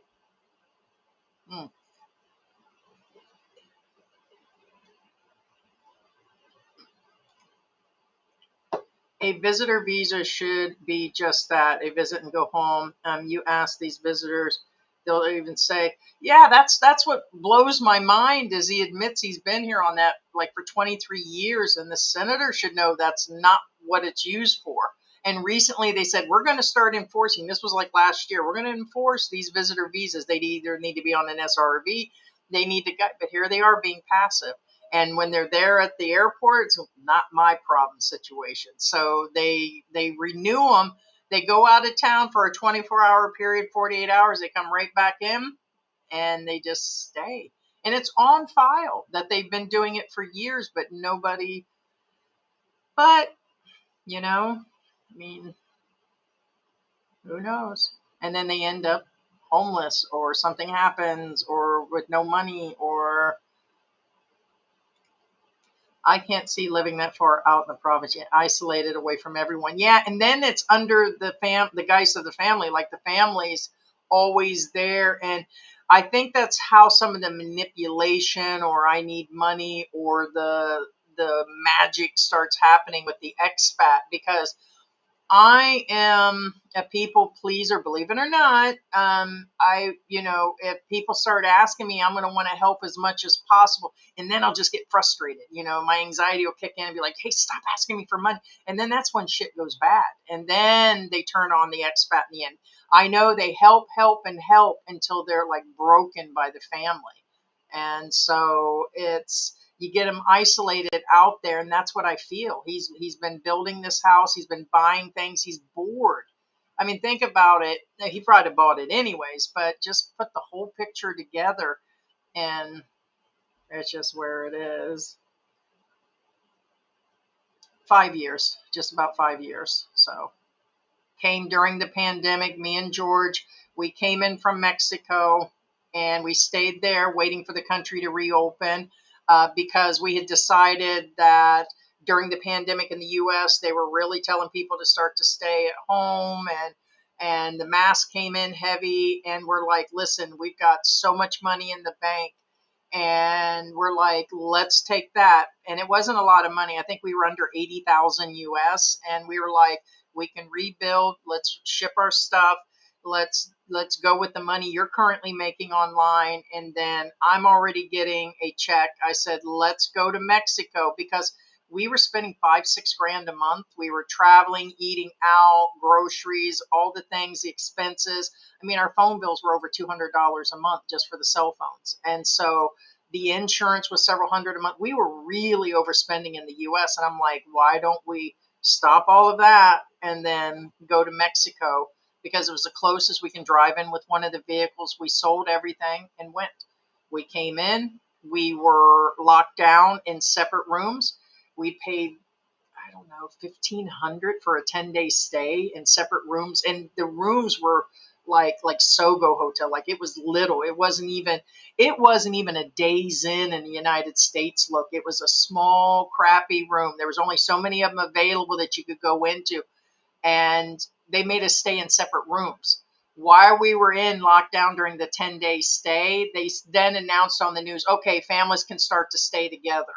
And I'm like, crap. So we could have saved half the money. There was no refunds. There was no letting us out. No, nothing. We were locked into those rooms. And George basically slept the whole time. Like, there was fights going on. Like, George was in a room across from me. He wasn't even waking up to get his food. Now, he said he thought he had caught the virus again. I think he was just catching up on sleep. George can sleep through anything. And I'm like, George, your food's at the door. Can you get your food? Because the ants are going to get it. They would sit it on a plastic chair in a little teeny box. And because it included the 3 meals a day. And it was rice, a small piece of chicken, and some sayote that was like boiled to death. And he wouldn't come for his food. And I said, George, answer the door. He wouldn't answer the phone, wouldn't answer the door. And then he'd finally come with like an attitude. And I'm like, hey, don't be mad at me. I'm just trying to help you. And so there was like a yelling match. I said, don't yell at me. Don't yell at me. And we would go back and forth during it. But they locked us down separately. And then we went into an Airbnb to look for places. And that's the best deal, is to get an Airbnb. And then we've been in 2 places. And so about a year at the other place and about 4 here. So yeah, 5 years.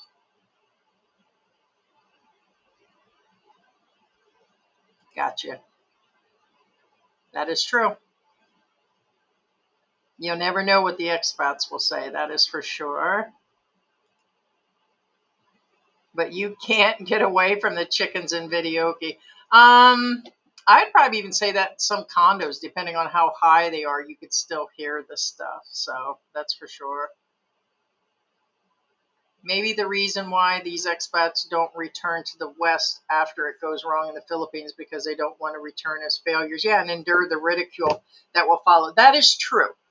That is actual true. That once they sell everything and come here, because I feel a lot of them just have it out with their families and children and all that. They come here and then they go back and tuck their tails. But I think a lot of them just don't have anything. Like we've sold everything. We would have to start all the way over again, like from scratch.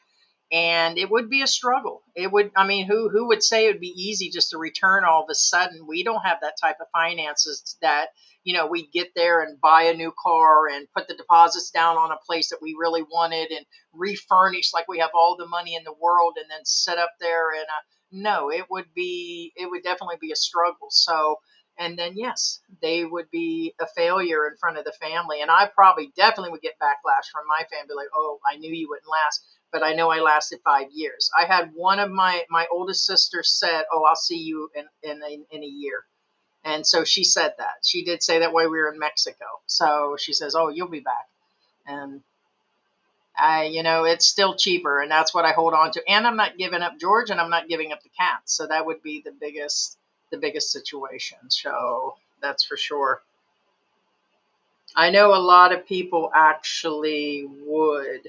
So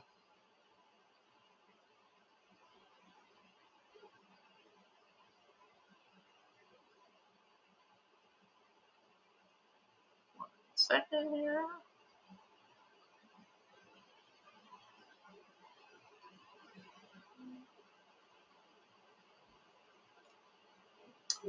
I saw his video recently. His whole neighborhood had been flooded for weeks. Oh, you talking about the 45-year age gap guy?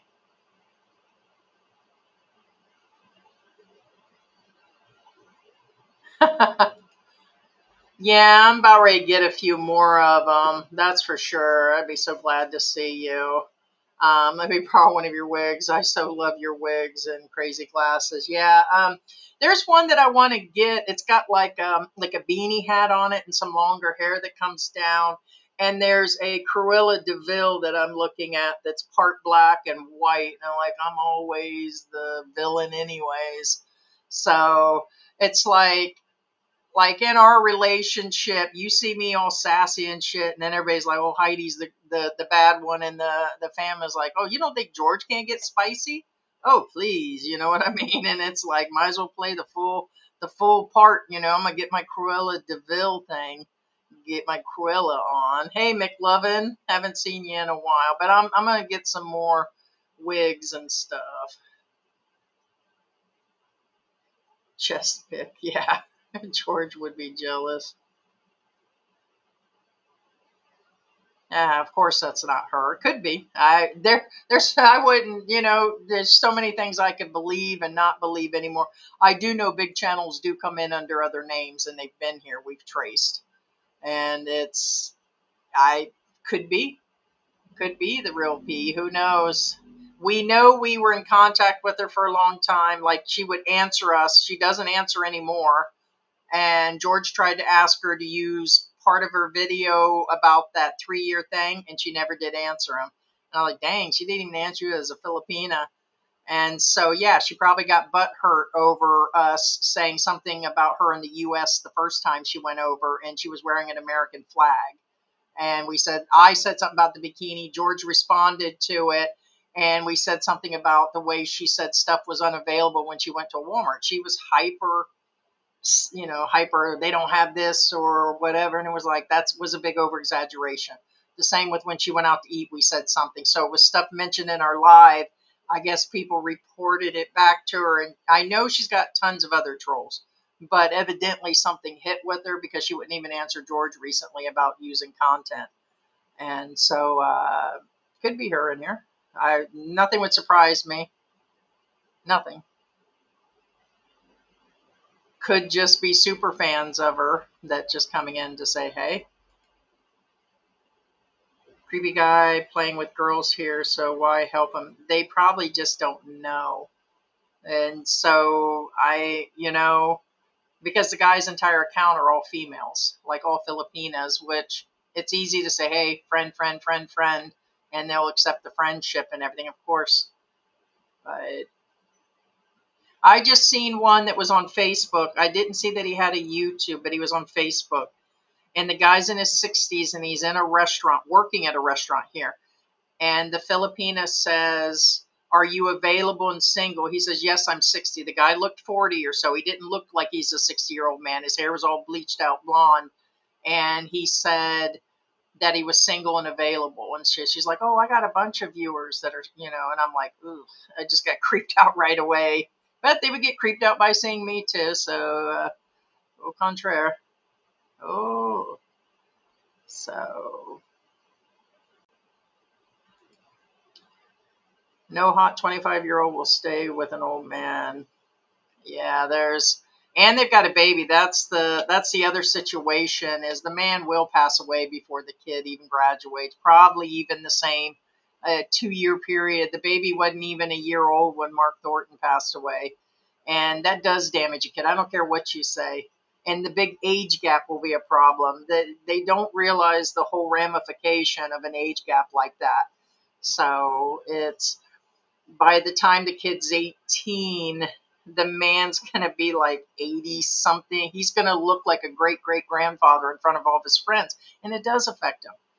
Who wants to drag somebody and say, hey, that's my dad, no matter how much money or he's a foreigner or not, when he's that old? That'll be embarrassing to his friends. And people are like, well, who cares? No, it does matter. All that psychologically, kids are cruel no matter what continent they're on. They're going to pick on that kid. And so there's so many different things. And she's okay with the stuff now, but, you know, it's, there's a lot going on in that relationship. Hey, LG, what's going on? Yeah, I mean, that's why George chose this area. We're 2 miles from a mall, 2 miles from the airport. We can have things delivered. Even if me and George, both of our legs got broken, or George fell down the stairs and I fell down the stairs chasing him, that we could have everything delivered. We could walk to a hospital or use the E-Trike, go right across the street to a hospital, or go on to Clark, where the big hospital is. And we're, well, depending on traffic, less than 2 hours to get into Manila. And so it's where we can use the insurance. And there's so many conveniences. I just can't imagine doing that. But they say the reason these guys are doing it, consensus after consensus, is that because it's the province girls. They're younger, they're more willing, they're more desperate. And that is a fact. So I'm sure a lot of people get offended by that, but that's why they can be manipulated by the wallet. Not all, but most. And the truth hurts. Just where it is. So that's the same in the United States. If you find a bumpkin girl out in the middle of nowhere and they're not in the city and there's not a lot of work and they're just got a small town job and their family's not got so much money, and a rich guy comes in town that appears to be rich like these guys do, and they get kind of snagged up pretty quick if they're the pretty ones. And that's what happens here. So George is going to show up probably now.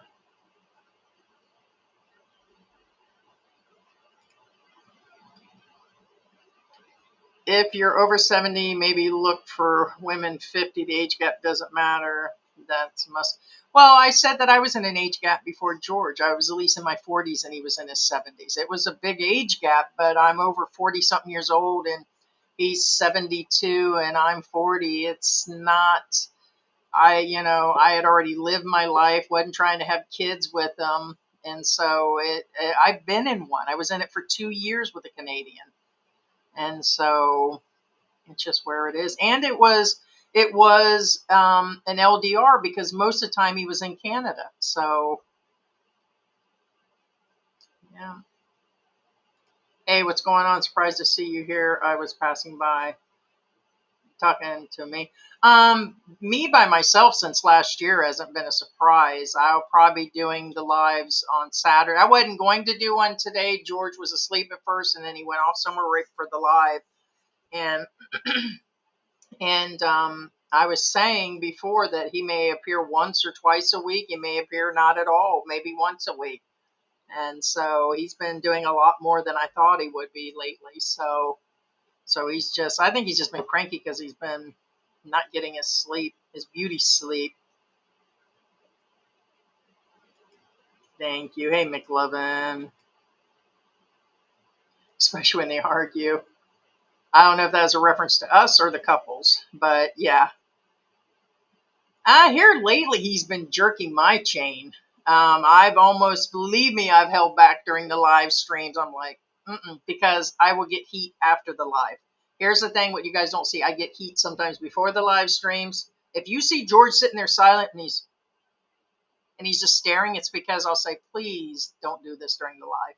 And then we'll go into the lives and then he's just sitting there and I'm like, he did it because I said not to. So, but afterwards, I don't want to deal with the repercussions after it. So here lately, I've really tried hard, but it's like, what time is it? It's about time for me to go off during another live. I noticed when we had that big one and I got up and I was like, F this and F that and F YouTube and all that. And I got up and was screaming and we didn't have that host on. I was like, screw that, And so we really went off. I was like, dang, it's been a good month or two since we had one of those, but I think things just build up and understand when you're in full retirement and you're always home. Because like I said, we ain't going out every day. We're not going out hiking. We ain't going out eating every day. We spend most of our time at home. He goes off and sees family. I'll go and do something. We do the grocery shopping. It's life that we would have in the U.S. The same type of retirement. So it's, when you start spending all that time, it's, we had more and more fights after we started spending more and more time. It was no longer, all the fancy eating and the traveling and the camping and all the activities we had before we left the U.S. Then we went into Mexico, then we come to the Philippines, and your life changes. So then comes the arguments. So it's everyday life. And I feel sorry for the guys, like this guy out in the province with his new wife pregnant. She's full of hormones. It's just her and the family. If you speak up too much, if you guys are sitting there having an argument, that family's going to be in on that shit. And so that could become a problem. Hey, Lack of Spot, what is going on? Catching up on the last two streams. One more to go. Pretty awesome. Thank you. We appreciate it, guys. That is for sure. Yeah, George was talking about that.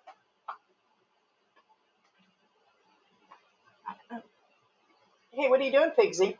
Hi, come here. Come here, Pigsy. Oh, hi, Pigsy. You want to say hi? There's Pigsy, guys. There's Pigsy. See, Pigsy, that's why we call her. See her tail bent? I thought she got her tail ran over, but it's just genetically. And then I call her Pigsy because of her tail and because she's got a short trunk, but she does have something going on. She seems to be special too, but she seems to be like a dwarf in between. Hi, Pigsy. You want to say hi? It's like she's got short arms and all of her is like belly and tail. You want to say hi, Pigsy? It almost sounds like Pixie, but it's like Pigsy because of her piggy tail. Yeah, piggy tail. Will you say hi? Hi, Piggy. We had found her. She was a smaller kitten about 2-3 months ago. She was by the trash can, and George goes, there's a cat with a tail got ran over. We thought she was injured. We brought her in. She was dirty with grease and mud, and she's been in here ever since. But we've seen her dad because her dad's got a weird tail, too. But that's Pigsy. Yes, we lived in Mexico for about 6 months. We drove down through Texas. The border was closed. The border stayed closed for another year and a half, almost 2 years after we were in the Philippines. And they reopened the Philippines. They wouldn't even let George in the Philippines at that time. And he's a citizen, birth certificate, everything.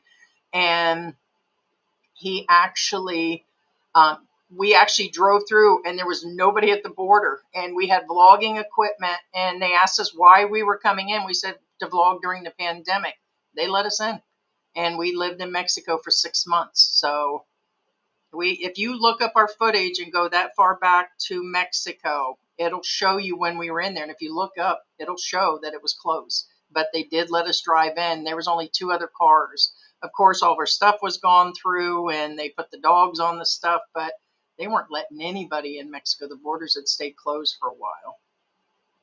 Super fan. She probably is. I know she made reference to us about the bathing suit and everything else, but we were discussing how if I was wearing the Filipino flag and all these different things and her, and why would she wear it like that, and we kind of went through that, but it was content too. But looks like she took it a certain way, and so did her super fans, and ever since then she hasn't answered.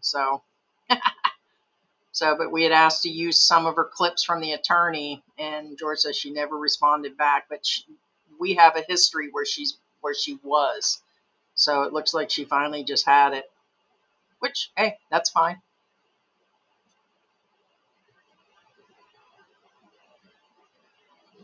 Um, if I had to say one bad thing about the Philippines is people's ability to not take pride in their work, I think they do. I think the misconception for the Philippines, for the Filipino people, what's going on is their passiveness.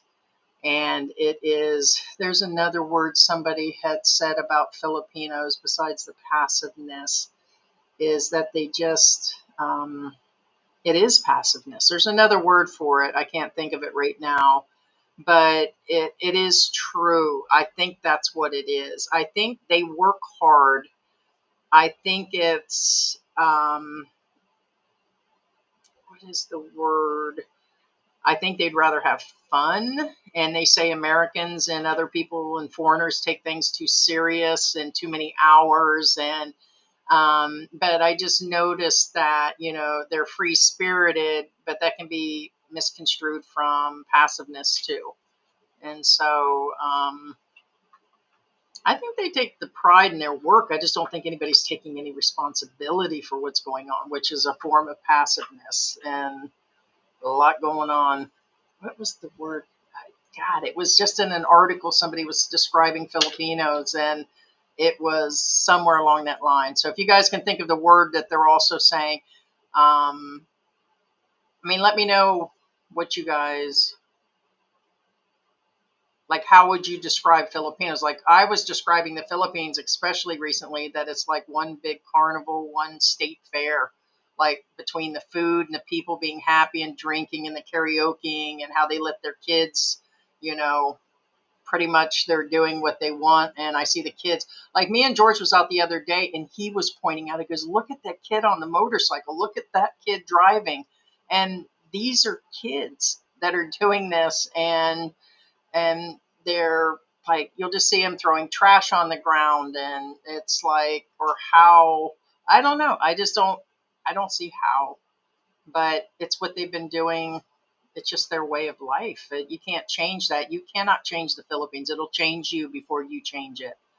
And so many people want to come here and fix the homelessness and the sick animals and Filipinas and Filipino guys, and try to correct everything going on, the infrastructure, the way traffic is, the way the system is, and it'll never happen. I can't see it. I told George, so you think any of this will change in another 10 years? He said, no, never, not in our lifetime. I'm like, dang. So, Pigsy, what are you doing there? Huh? You better, she's after the pencils. This little box here has like pencils and things. I had to put it in a little container because they steal stuff out of there. She's trying to steal the pencil. Pigsy, you can't have those pencils. Oh, she wants the cat food. Here, give me, here. Oh, she's after the cat food. Here. I put it in there because, leave the pencil alone, Pigsy. Here, there's your food. Because sometimes there's a couple cat bowls on the stairs, and they've got the water fountains, but let's see if you can see her eating. Yeah, see, I put it up in there so they wouldn't spill it during the live.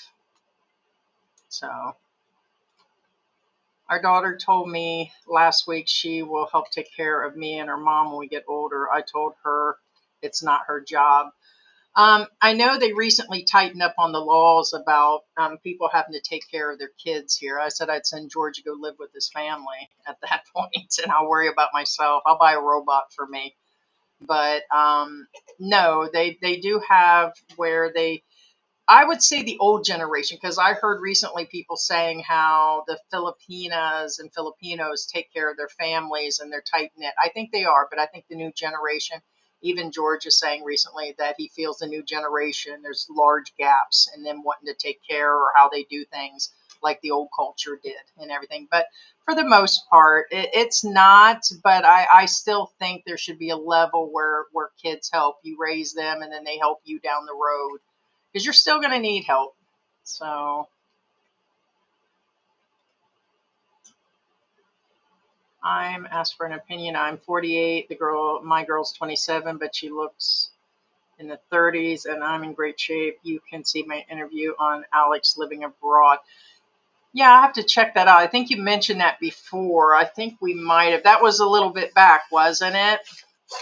Well, that's not so bad. She's over 21 and definitely over 25. When the girl's mature, she's probably had a few boyfriends. She might have had a family before, married before, whatever. Not saying her, but I'm talking about like a woman of that age.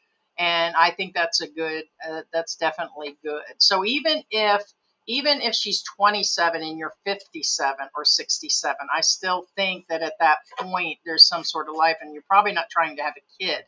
This couple, it looks like it was intentional. So it was definitely something intentional. So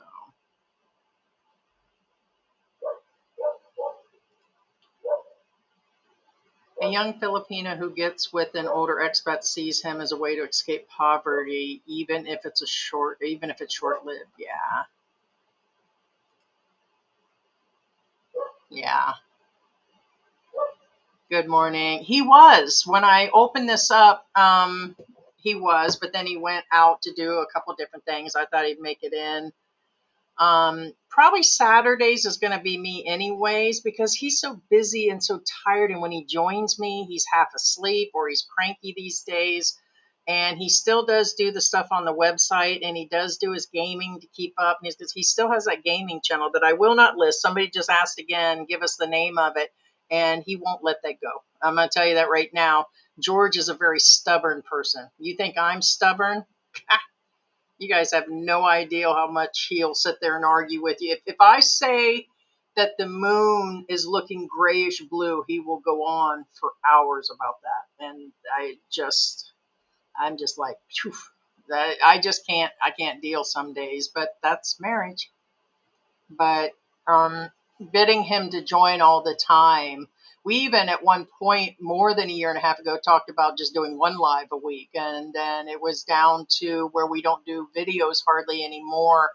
And we just like doing the lives. And so it'll probably be me on Saturday for sure. And I know that he'll join once or twice a week, but he's just getting cranky. Cranky pants. Hey, Adam, what's going on? Doing well. Doing well. Good morning. 25 isn't young in the Philippines. Not for any woman anyways, and definitely not here in the Philippines. Good morning, Lucca. Dealing with any Filipino here drives me crazy. They're no hurry to do anything, even the simple things. Yeah. What is the word? Man, I had that the other day on lockdown. I think I even said it out loud, but it's not only passiveness, but I know that it can be very frustrating, and it seems to be like if I go to the bank in the US, you can go in, stand in a line for 10 minutes, and then you're out. Every time we go to the bank and we go in to deal with things, we could be in there an hour, and there's only 3 people like waiting. So when we go in, we turn in our stuff, and they make us go sit back down while they sit there and finesse the papers and sort the money, and then they'll call us back up to come get our money. And it's like they take their time that long to actually deal with stuff, and it seems like it takes forever to do anything. Like I seen somebody at a grocery store, like a video where a Filipina recorded her own stuff. There were like 20 people up the aisle, each aisle in the grocery store. So it's either they're overstaffed or understaffed. And if they do have the staff, they're still going to be there forever. So going through a grocery store in the evening here in the Philippines takes a long time. There is no, maybe they said they were not self-aware. There's other words for self-aware. Lack of self-awareness is what I think they were called out in a full article. Filipinas and Filipinos, when they talked about Asian communities in Southeast Asia, that the Filipinos seem to have a lack of self-awareness. And then I said it was passiveness. And I would say, I used to think that George's passiveness was he was quiet and meek. And I think guys need to be aware of that as the biggest feature of a Filipina when they're dating is, oh, look how meek and quiet she is. And she's just doing that. But boy, when she snaps, she's going to snap on you. And good for her. I mean, she's got the right to snap on you. But I just used to take it, George, oh, he's such a patient guy and he's this and that. And then I realized even in the last 2-3 years, I'm like, oh, wait a minute, he's ignoring me situation. And so he's like, well, I didn't say anything. I left you alone and you were the one going on. And I'm like, yeah, but the communication is really bad with some Filipinos, quite a bit, just not a language barrier. So just be aware that it's an all the way around. And they are the nicest people in the world, but they're like anybody else. They've got their limits too. And that's where tempo comes in. And that's where you're going to get that they'll lock themselves in a room for 2 days and ignore you. And it's a communication problem. And you cannot have that in a relationship. So you've got an expat that's pissed off and want to talk, and you're trying to communicate, especially us Americans are very forward and very abrupt. And then you get where, boom, you get cut off by a Filipina. It's like, oh, hell no. So I've had where George, like I said, will go off to a family's house where he will go do stuff in his office and he'll just walk away. And I'm like, there wasn't even anything going on and I won't see him all day. And it's like, boom, that's how they handle things. They're not confrontational unless it becomes super passionate or something they really want. And then boom, they're like off the chain. And that describes them to a T. And if anybody wants to disagree with me in here, either let me know if that's how it is or if I'm not lying on that. I've been around a lot of cultures, been in a lot of countries, and this is the one country where I feel like, oh, just never mind, Hi, all my mom and dad had me in their 40s was not something at school. I mean, are you saying it wasn't a problem at school? So, well, but they were in their 50s at that point. Imagine if your dad, this guy's already 68 years old. By the time this guy gets to middle school, his dad will be almost 80, 78, 79 years old. No, I think the guy's almost 70. So either way, it's going to be up there in age. So,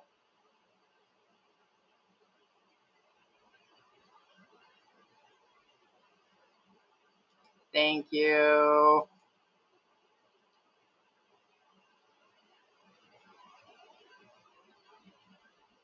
Oh, who remembers the wet t-shirt contest at Swagman Hotel Diamond Subdivision? That was off the hook. They used to have some good parties. George used to talk about all kinds of stuff. $400 liars. They still do have some. Yeah, I'm sorry. I couldn't even imagine under, 2,000 a month. And some months we're going through that and we don't even travel. So, and I told George, now to George and others, we're still living a good life, and other expats will look at us like we're trash here. It's like, okay, yeah, I got a couple extra bottles of this inexpensive perfume and we got all this pet toys. And so to them, we're excessive. But to me, this isn't super fancy, but I can't see on the $400. I don't want to live like that either. There's no way that guy's living. And that was a really small place. He doesn't need a lot of room. I get that, but there's no way he's really living. Hey, what's going on? I bet you do. I have a weird tale too, right? No, age is just a number. All the time, me and George act like kids and watch cartoons and say these crazy jokes and get crazy. And until you actually look in the mirror, or like George said, oh my God, my knees are hurting today. Like George will go through all these aches and pains, and I do. Then I start to feel my age. It becomes the issue. But when the maturity isn't there and there's multiple things going on in the relationship, then it could be. It's going to be the whole thing all the way around on the relationship. It's going to be, dealing with the outside people, dealing with the family. They're thinking about going back to America, and then the baby's coming. And yeah, Ted's been remodeling for sure. His TikTok, he's got all this stuff on his TikTok, and it looks really good. Yeah. Now his house, he's doing the remodeling. I live with only a fan, and still 400 is too low. Oh yeah, I can't even see just doing a fan. But you might be in the cooler region, but I couldn't imagine going in any place I've lived in the last 30 years without a fan or without the AC. Even in Mexico, George said we bought, at the time frame we were there, it was the cooler season. We were using firewood at night. And we were up in the mountains. When we came down and lived in the city, because we had gotten two different places, there was too much moisture, and the pressure was really strange on my bones and my allergies and everything. So we only lived there for a few months in the mountain. When we went down into the city, we ended up getting a unit that does heat and AC, and we left all that stuff. Everything we bought, we left for our landlord. And even George thought it was crazy getting AC. And even then I had to have something that was circulating air because there was no central heat or air, but we ran the AC part of it too.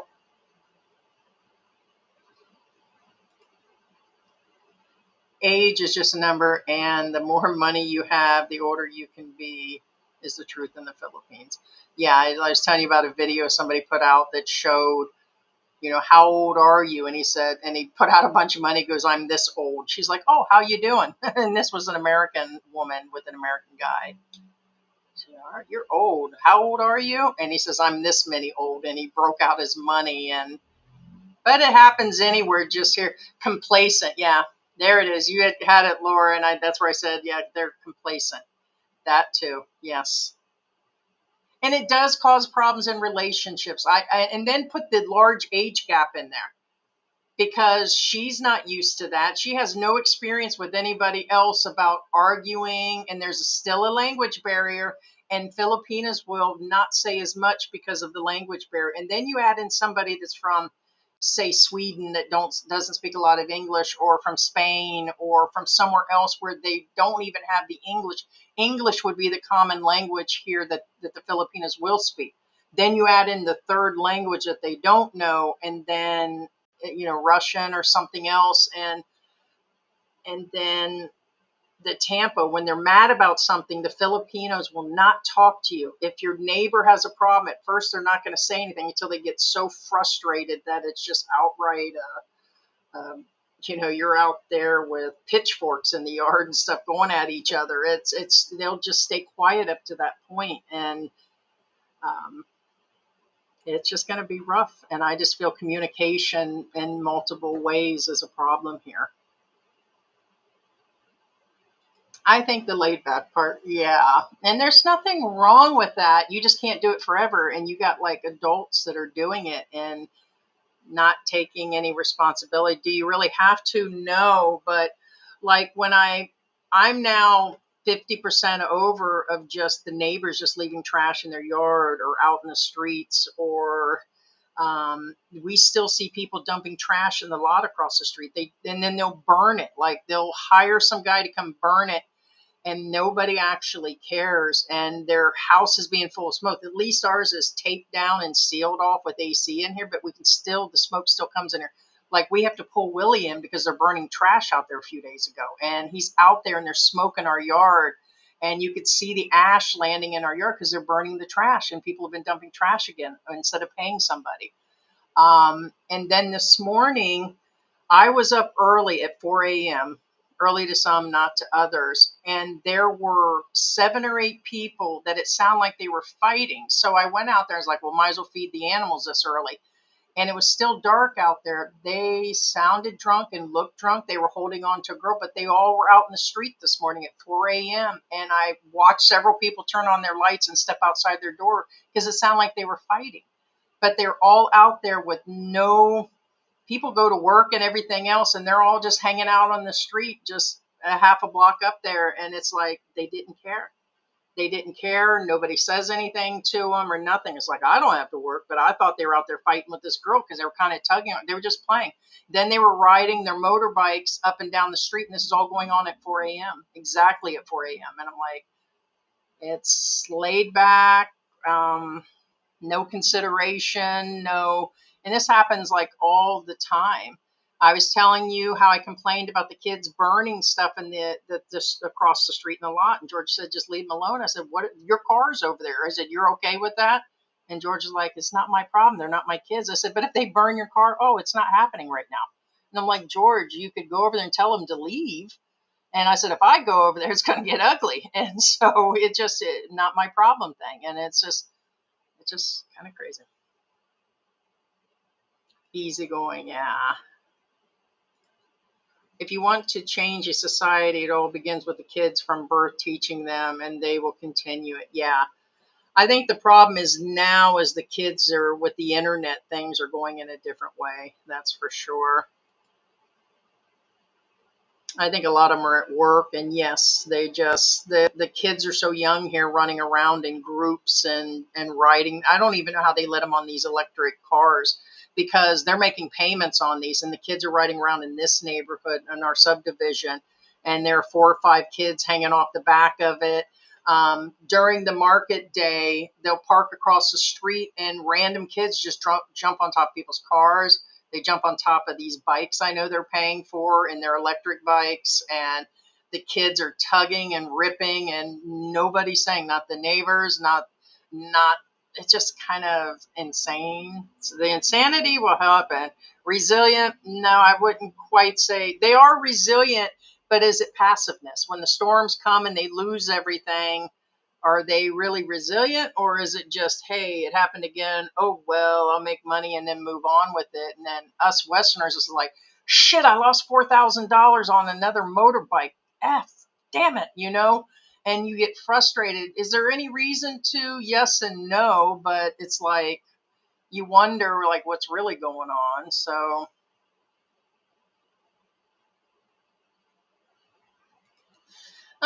yes and no. He just, yeah, I mean, it could be that he doesn't want him in there, and he's not making a ton of money. He probably just doesn't want to. He's at a certain level on the game, and it's, you know, yeah. So right now, I think there's a total of 6 channels under his name right now. So we've told you guys there are multiple channels. So that would include Antics Live Talk, and in the other ones, there's one other one that I think was public. We have like a sound channel, and so, but yeah, it's for. And when George says no, he means no. Believe me, I know. Believe me, I know. You guys think it's all being led by me. George ain't led any further than he wants to be. He may not be where he's the like leading the pack and cooking and leading things.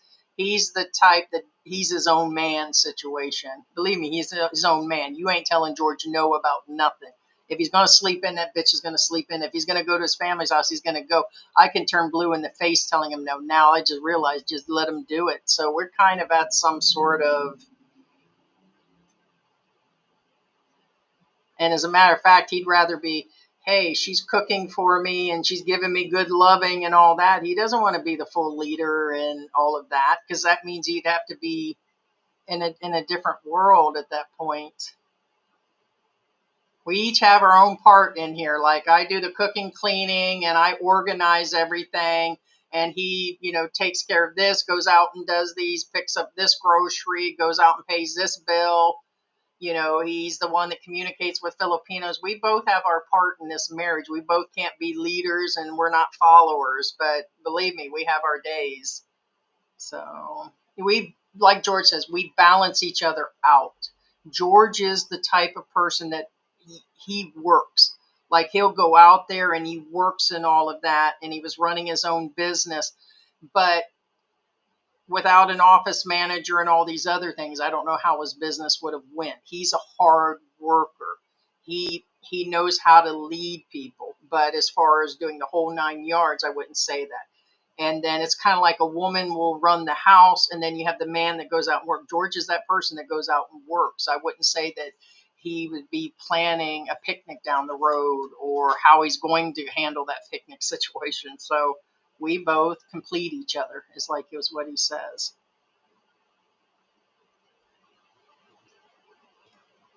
Best way is to not have kids. Don't be sleeping with them or get the main snipped, right? I just don't know who would want to start over again. That always blows my mind. And they're like, oh, Heidi's just hating. No, I wouldn't want to start all over again. And I wouldn't want to raise another kid as a wife.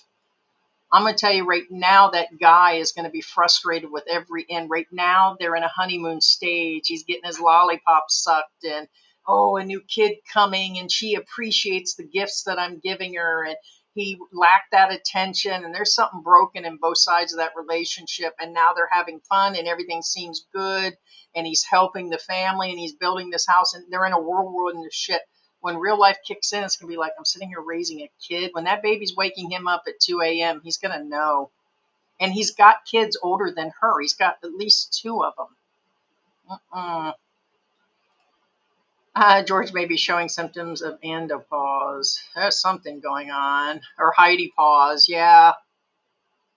No, we both have it good. He, like I said, he completes me, and same here. George can cook. George can clean.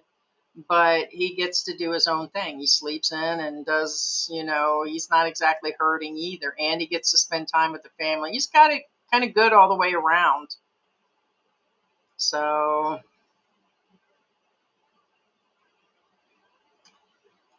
yeah, that's possible. Yeah. Lackadaisical. Yeah. Hey, what's going on, Kathy? What's up, right? Just shit. True, Heidi. There are times my husband gets impatient with me because I can't seem to answer straight to the point. George just won't. That's where I get frustrated, is I want an answer, and he won't, like he said, answer in indefinite. He will not answer. So if I need an answer that we're doing something at, let's say, Christmas, and I'm asking him now, he won't answer either way. Sometimes he'll just stare at me. Imagine not being answered half the time. That's George, and it's very frustrating. That is the biggest part of my frustration in this marriage, is when he doesn't answer me most of the time. And I don't feel that I have to be answered. You should answer as an adult. You should be able to communicate something. So then it makes me feel like I'm doing it on my own. And so he's always like, well, you make the decision. You go ahead. And I'm like, go ahead what? Yes. That's how he answers me. Yes. And I was like, yes or no? Yes. Well, do you mean no or do you mean yes? Maybe. And I'm like, oh, just forget about it. And that's what I deal with. And so it can be a lack of communication culturally, spiritually, whether they're going to answer, whether they're being passive. And that's in the Philippine culture. I feel there are so many different things going on. Or you just get total avoidant where they hide and then they won't answer at all. And then there's a problem down the road. So, yeah. 40% of Americans live on Social Security alone, so you got to move out of the country to live. Well, it depends on the people, whether they have savings or they've purchased a house in advance. Me and George was talking about that. We've had all the above, including a large amount of 401k over the years. We've just blown through it. So life happened to us, and that's what happens to Americans. And I think it's actually more than 40% now. The amount isn't enough to live on. So a lot of them have a second income. A lot of them have another person on Social Security, or they're living with family. And with the way the economy has hit in the U.S., they can't do it at all now. So yes, living outside the country. Before America, like the prices went up 5 years ago, it was way better. We only left because of the pandemic, and George was working every day of the week. And I was just like, the relationship wouldn't have lasted that way either. But the strain of moving in a different culture hasn't been easy on our relationship either. We never claimed that being here wasn't easy. And remember, George returned back. So he was an adult when he left, had kids before he left, and was in a full relationship. And then he went to America for over 27 years. And so he had the best of both cultures. It wasn't like he was super young and he wasn't born in America, but he learned a lot being over there and he liked being there. But the cost and him wanting to see his family, it was like, okay, well, retire now or retire later. And so,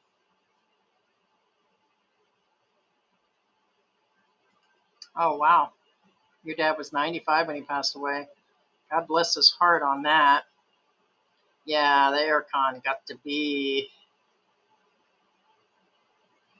No, being in a trailer is very expensive. It was expensive 5 years ago.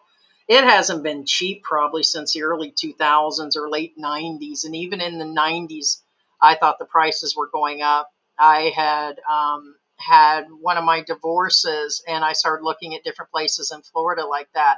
And I thought it was ridiculous to pay $600-700 back then when apartments, I said I'd rather be in an apartment than a trailer, but when they were charging the same price and lots, and I just couldn't see it. So yes, it's really expensive now.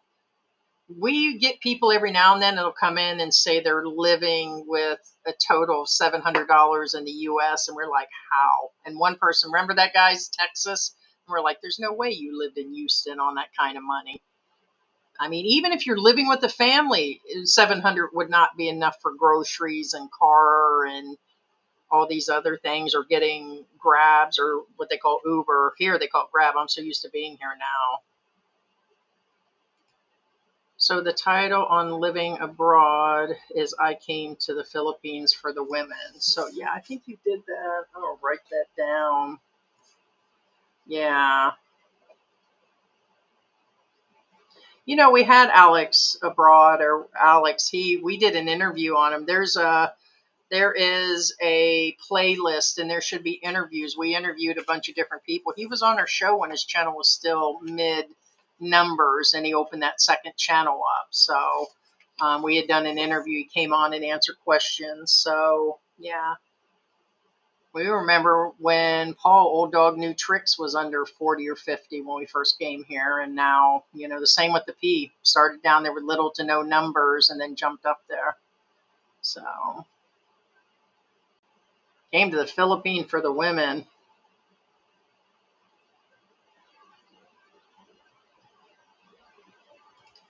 Plenty of jobs in the U.S. need to work to supplement lifestyle desire.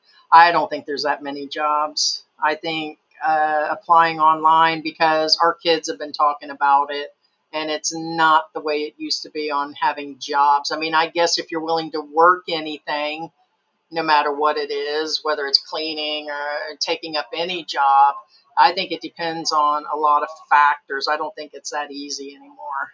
I think there's a lack of jobs right now. So, Tampo, the final silence in the house, right? I remember the whole thing 5 years ago with the other channels talking about Tampo exists or it don't, and then people went in discussing it, and I'm like, I now know it exists. It happens with males or females, and there's some sort of silence they do, but there's a word for it. It's passiveness. They just won't deal with things. They just won't talk to you, nor do they want to. I used to think it was just like their God-given right situation for George. I was like, okay, well, you can't force him to sit down and talk with you. I'll let him have his time. But when it happens on a daily basis or it happens days at a time, no. So I had a time, I'll tell you about a time in Mexico. George for 3 days didn't talk to me over the simplest thing, over something over YouTube. And I'm like, whoa, are you serious? And he just didn't talk to me no matter what I said to him. And I'm like, it was something really easy. And it's like, was it worth us losing 3 days? Because the place we had a second room. And so he literally went in the other room. Now I would see him, he'd come in and get food. But if you try to talk to him, he'd just ignore you. And I said, that's just childish. That's what that is all down to. When somebody won't talk to you and you're saying sorry, and you're like, if I offended you and can you talk to me, and they walk away and they keep doing that, that's not being a good guy. That's just being childish. That's the bottom lines on that. And he has done that over the years. And I'm like, it's because they don't want to deal. It's not that they can't. So it's a very immature, childish thing, lack of communication and not communicating and walking away, hiding for days at a time is not healthy for either side. It's not healthy for the marriage, and no marriage will last that way. And Filipinos apply that a lot. So imagine if you want to go out and have a beer with your friends, or you're wanting to do something with your family, and then your Filipina says no if you do, blah, blah, and then she doesn't talk to you. That's no way to control somebody. And if they're not talking to you because you're not doing what they want, or you're not saying what they want, that's going to become a problem. That is a major problem. And I speak of that because that's how he handles things. And nobody wants to be ignored or not talked to or destroy like future plans or holidays. And it happens, guys. Time after time with these couples here, expat and that. That is another reason why the relationships are failing here. Is you are in another country and rely on them to help you. And if they're locked up in their room or go over to their family's house for days at a time, you guys are screwed. So, hey, what's going on? Hey, Sarah, good morning.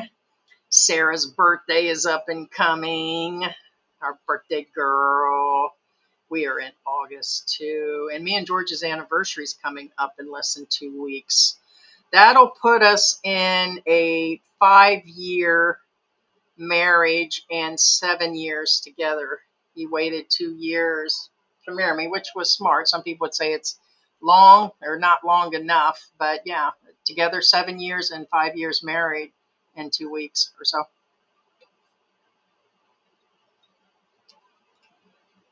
People dumping trash everywhere is a big problem in the Philippines. Yeah, and they don't. It causes like George said, these typhoons and the raining is cleaning up the Philippines. That's it's like God's way of cleaning the trash up. It's kind of crazy. Yeah. It's called greedy twats. I don't talk to them at all. My son deals with them, and I'm the youngest out of 3. Victoria saying hi. It's more like inshallah. It's meant to be. It's meant to be. Yeah, God willing. That's Islamic. Yeah, inshallah. Yeah, remember, I was married to 2 Islamic men. So I was married to 2 Middle Eastern guys. So, yeah. Especially spending the time in Egypt.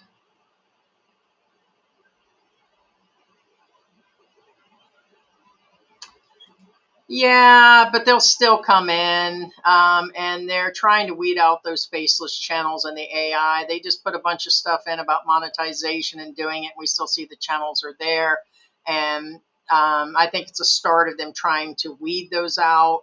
But no, I understand. You still get them no matter what. What's the Antic Live account for? We run live streams and other videos. So mostly Philippine Antics has been lives, and then our music, and the other channel is duplicating the live because people go in there for that. But we've been putting pet videos because we had our videos all over the place. So the second channel was opened by George to put the pet videos and some of our other stuff. So, and it's just another stream for him. Doesn't really make any money or anything, so none of it actually does. So yeah. Oh, the cat just ran across my foot. Hi, kitty kitty. All right, guys. See you guys in there talking. What you're gonna do today? Can George go bar hopping with me? Sure.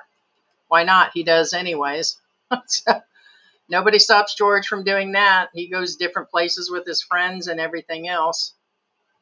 So, not a whole lot going on today.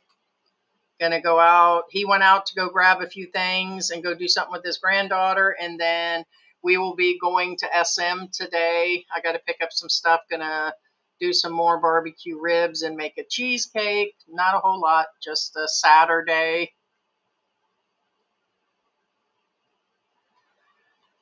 Oh, sure, there are a lot of jobs in the U.S.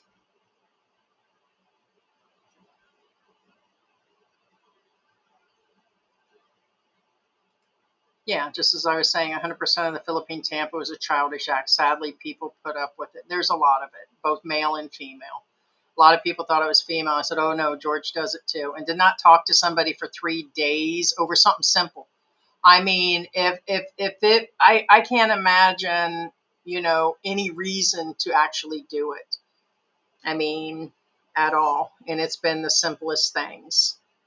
And also the women that have done it, I've heard this, I've heard of several expat where the female stops doing everything just like they say the American women do. They won't cook, they won't clean, they won't tampo means no lovemaking either. So they do withhold things when they do tampo. And it's because they couldn't go visit their family, which they should be allowed to anyways, or there could be other things going on, but um, when they are upset, they withhold everything too, including talking to you. At least the American women will cuss your ass out and communicate to some level, and then they don't go days doing it. You won't hear about it right away. So, but no, it's very sad. So, yeah. My daughter, 19, skipped college and 19, took a full time job working in elderly long term care. Wow, bless her heart. She is smart beyond her years. Wow. Actually, it was in Florida. George had been running a business close to 10 years. He had just been out of a marriage about a year and a half. Him and his previous wife, a very beautiful woman, very tall, beautiful woman. He had been with her 10 plus years. They'd running the business, and she was running the office and that side of it. They ended up getting divorced. And he was out running the business, and he had multiple cars. They were gassing up, and he did it right there at a 7-Eleven nearby. It was his daily thing, and I was heading out on the interstate. I was driving part-time, doing Uber, and then I was doing trips to Miami on the side. I was taking people back and forth, and we just happened to stop at the same time. And I was like, "Who?" I got intrigued because I see him with a bunch of women talking in the store, and they're all going to these different vehicles. I thought they were like some sort of race car drivers or something.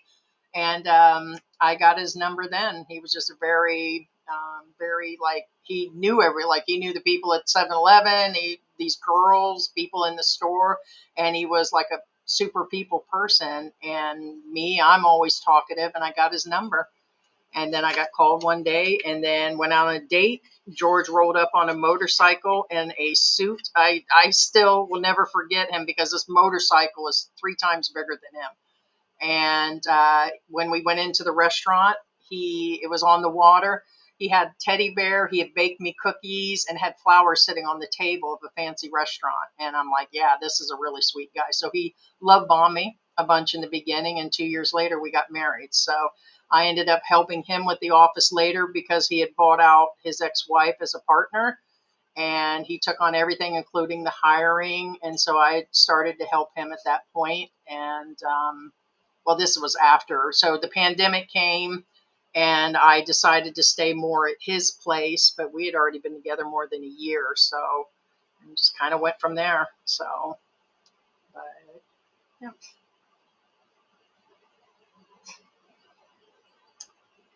Wonder why. Pigsy is coughing. And I know it's not the cat litter. It could be the AC and the fans on that's drying the cat's throats out. Sometimes they do that hacking thing, and then I give them a little bit of coconut oil, or I give them we have like a paste for hair balls that helps their throat. But she's over there coughing. So no, and it's illegal. It's illegal to do a lot of things in the Philippines, burning trash. But like George says, who are we going to call? We don't want the barangay upset at us or the neighbors. And that's the way the Filipinos think also. But there's really nobody you can, and nobody enforces it, like the helmets and the traffic and all this other stuff going on. And so nothing is enforced here. Not that you should do things illegal. I think that's what leads the people to believe they can actually do things. So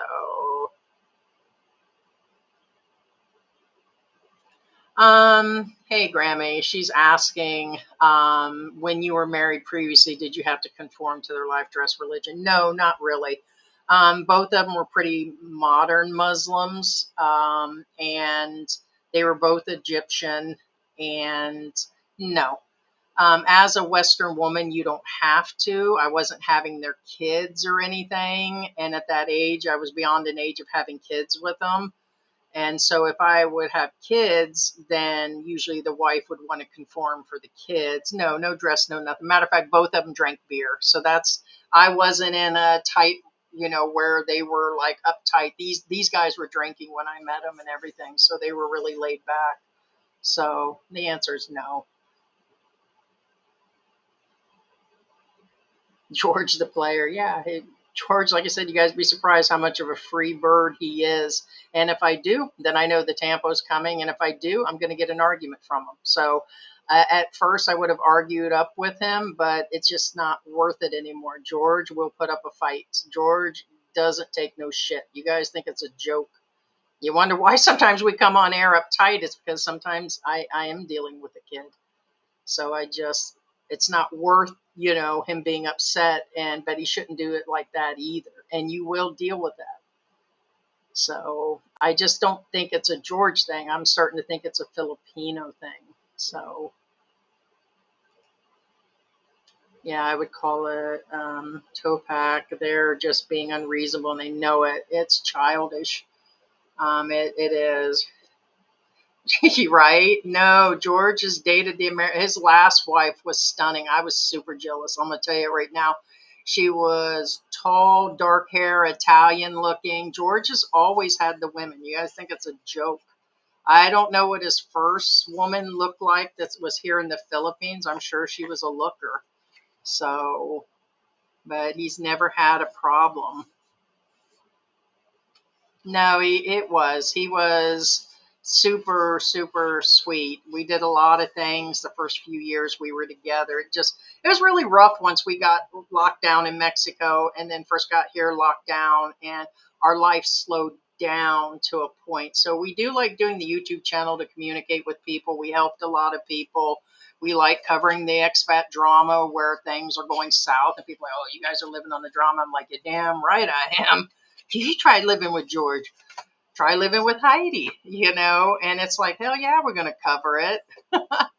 So, but yeah, my Filipina has been working 20 years, professional medical field, manufacturing heart pace. Oh, wow. The pacemakers for adults and babies. My wife is the real deal. Wish all expats to find the same.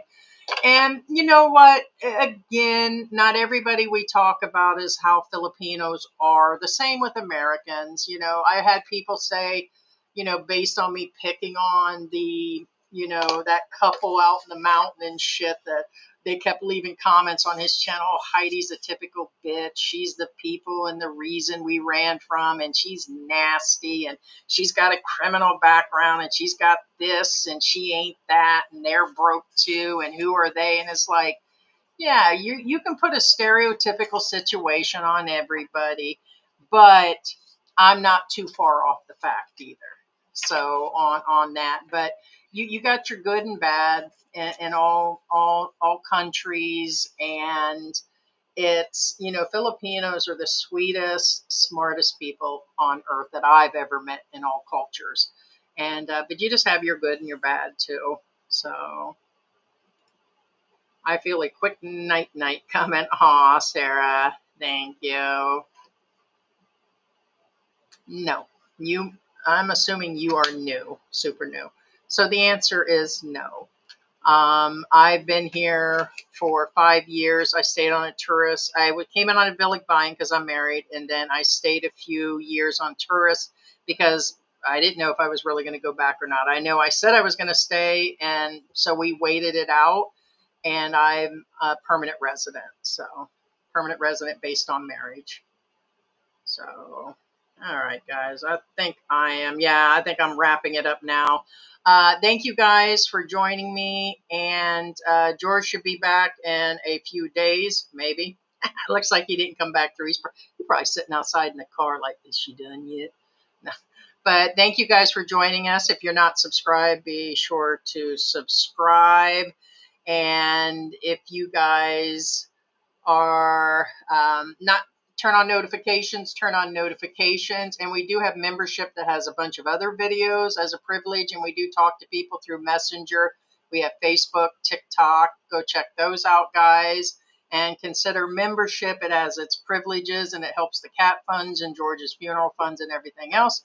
Thank you guys for joining us. I appreciate all the great comments today, and I will talk to you guys in a few days. Bye, guys.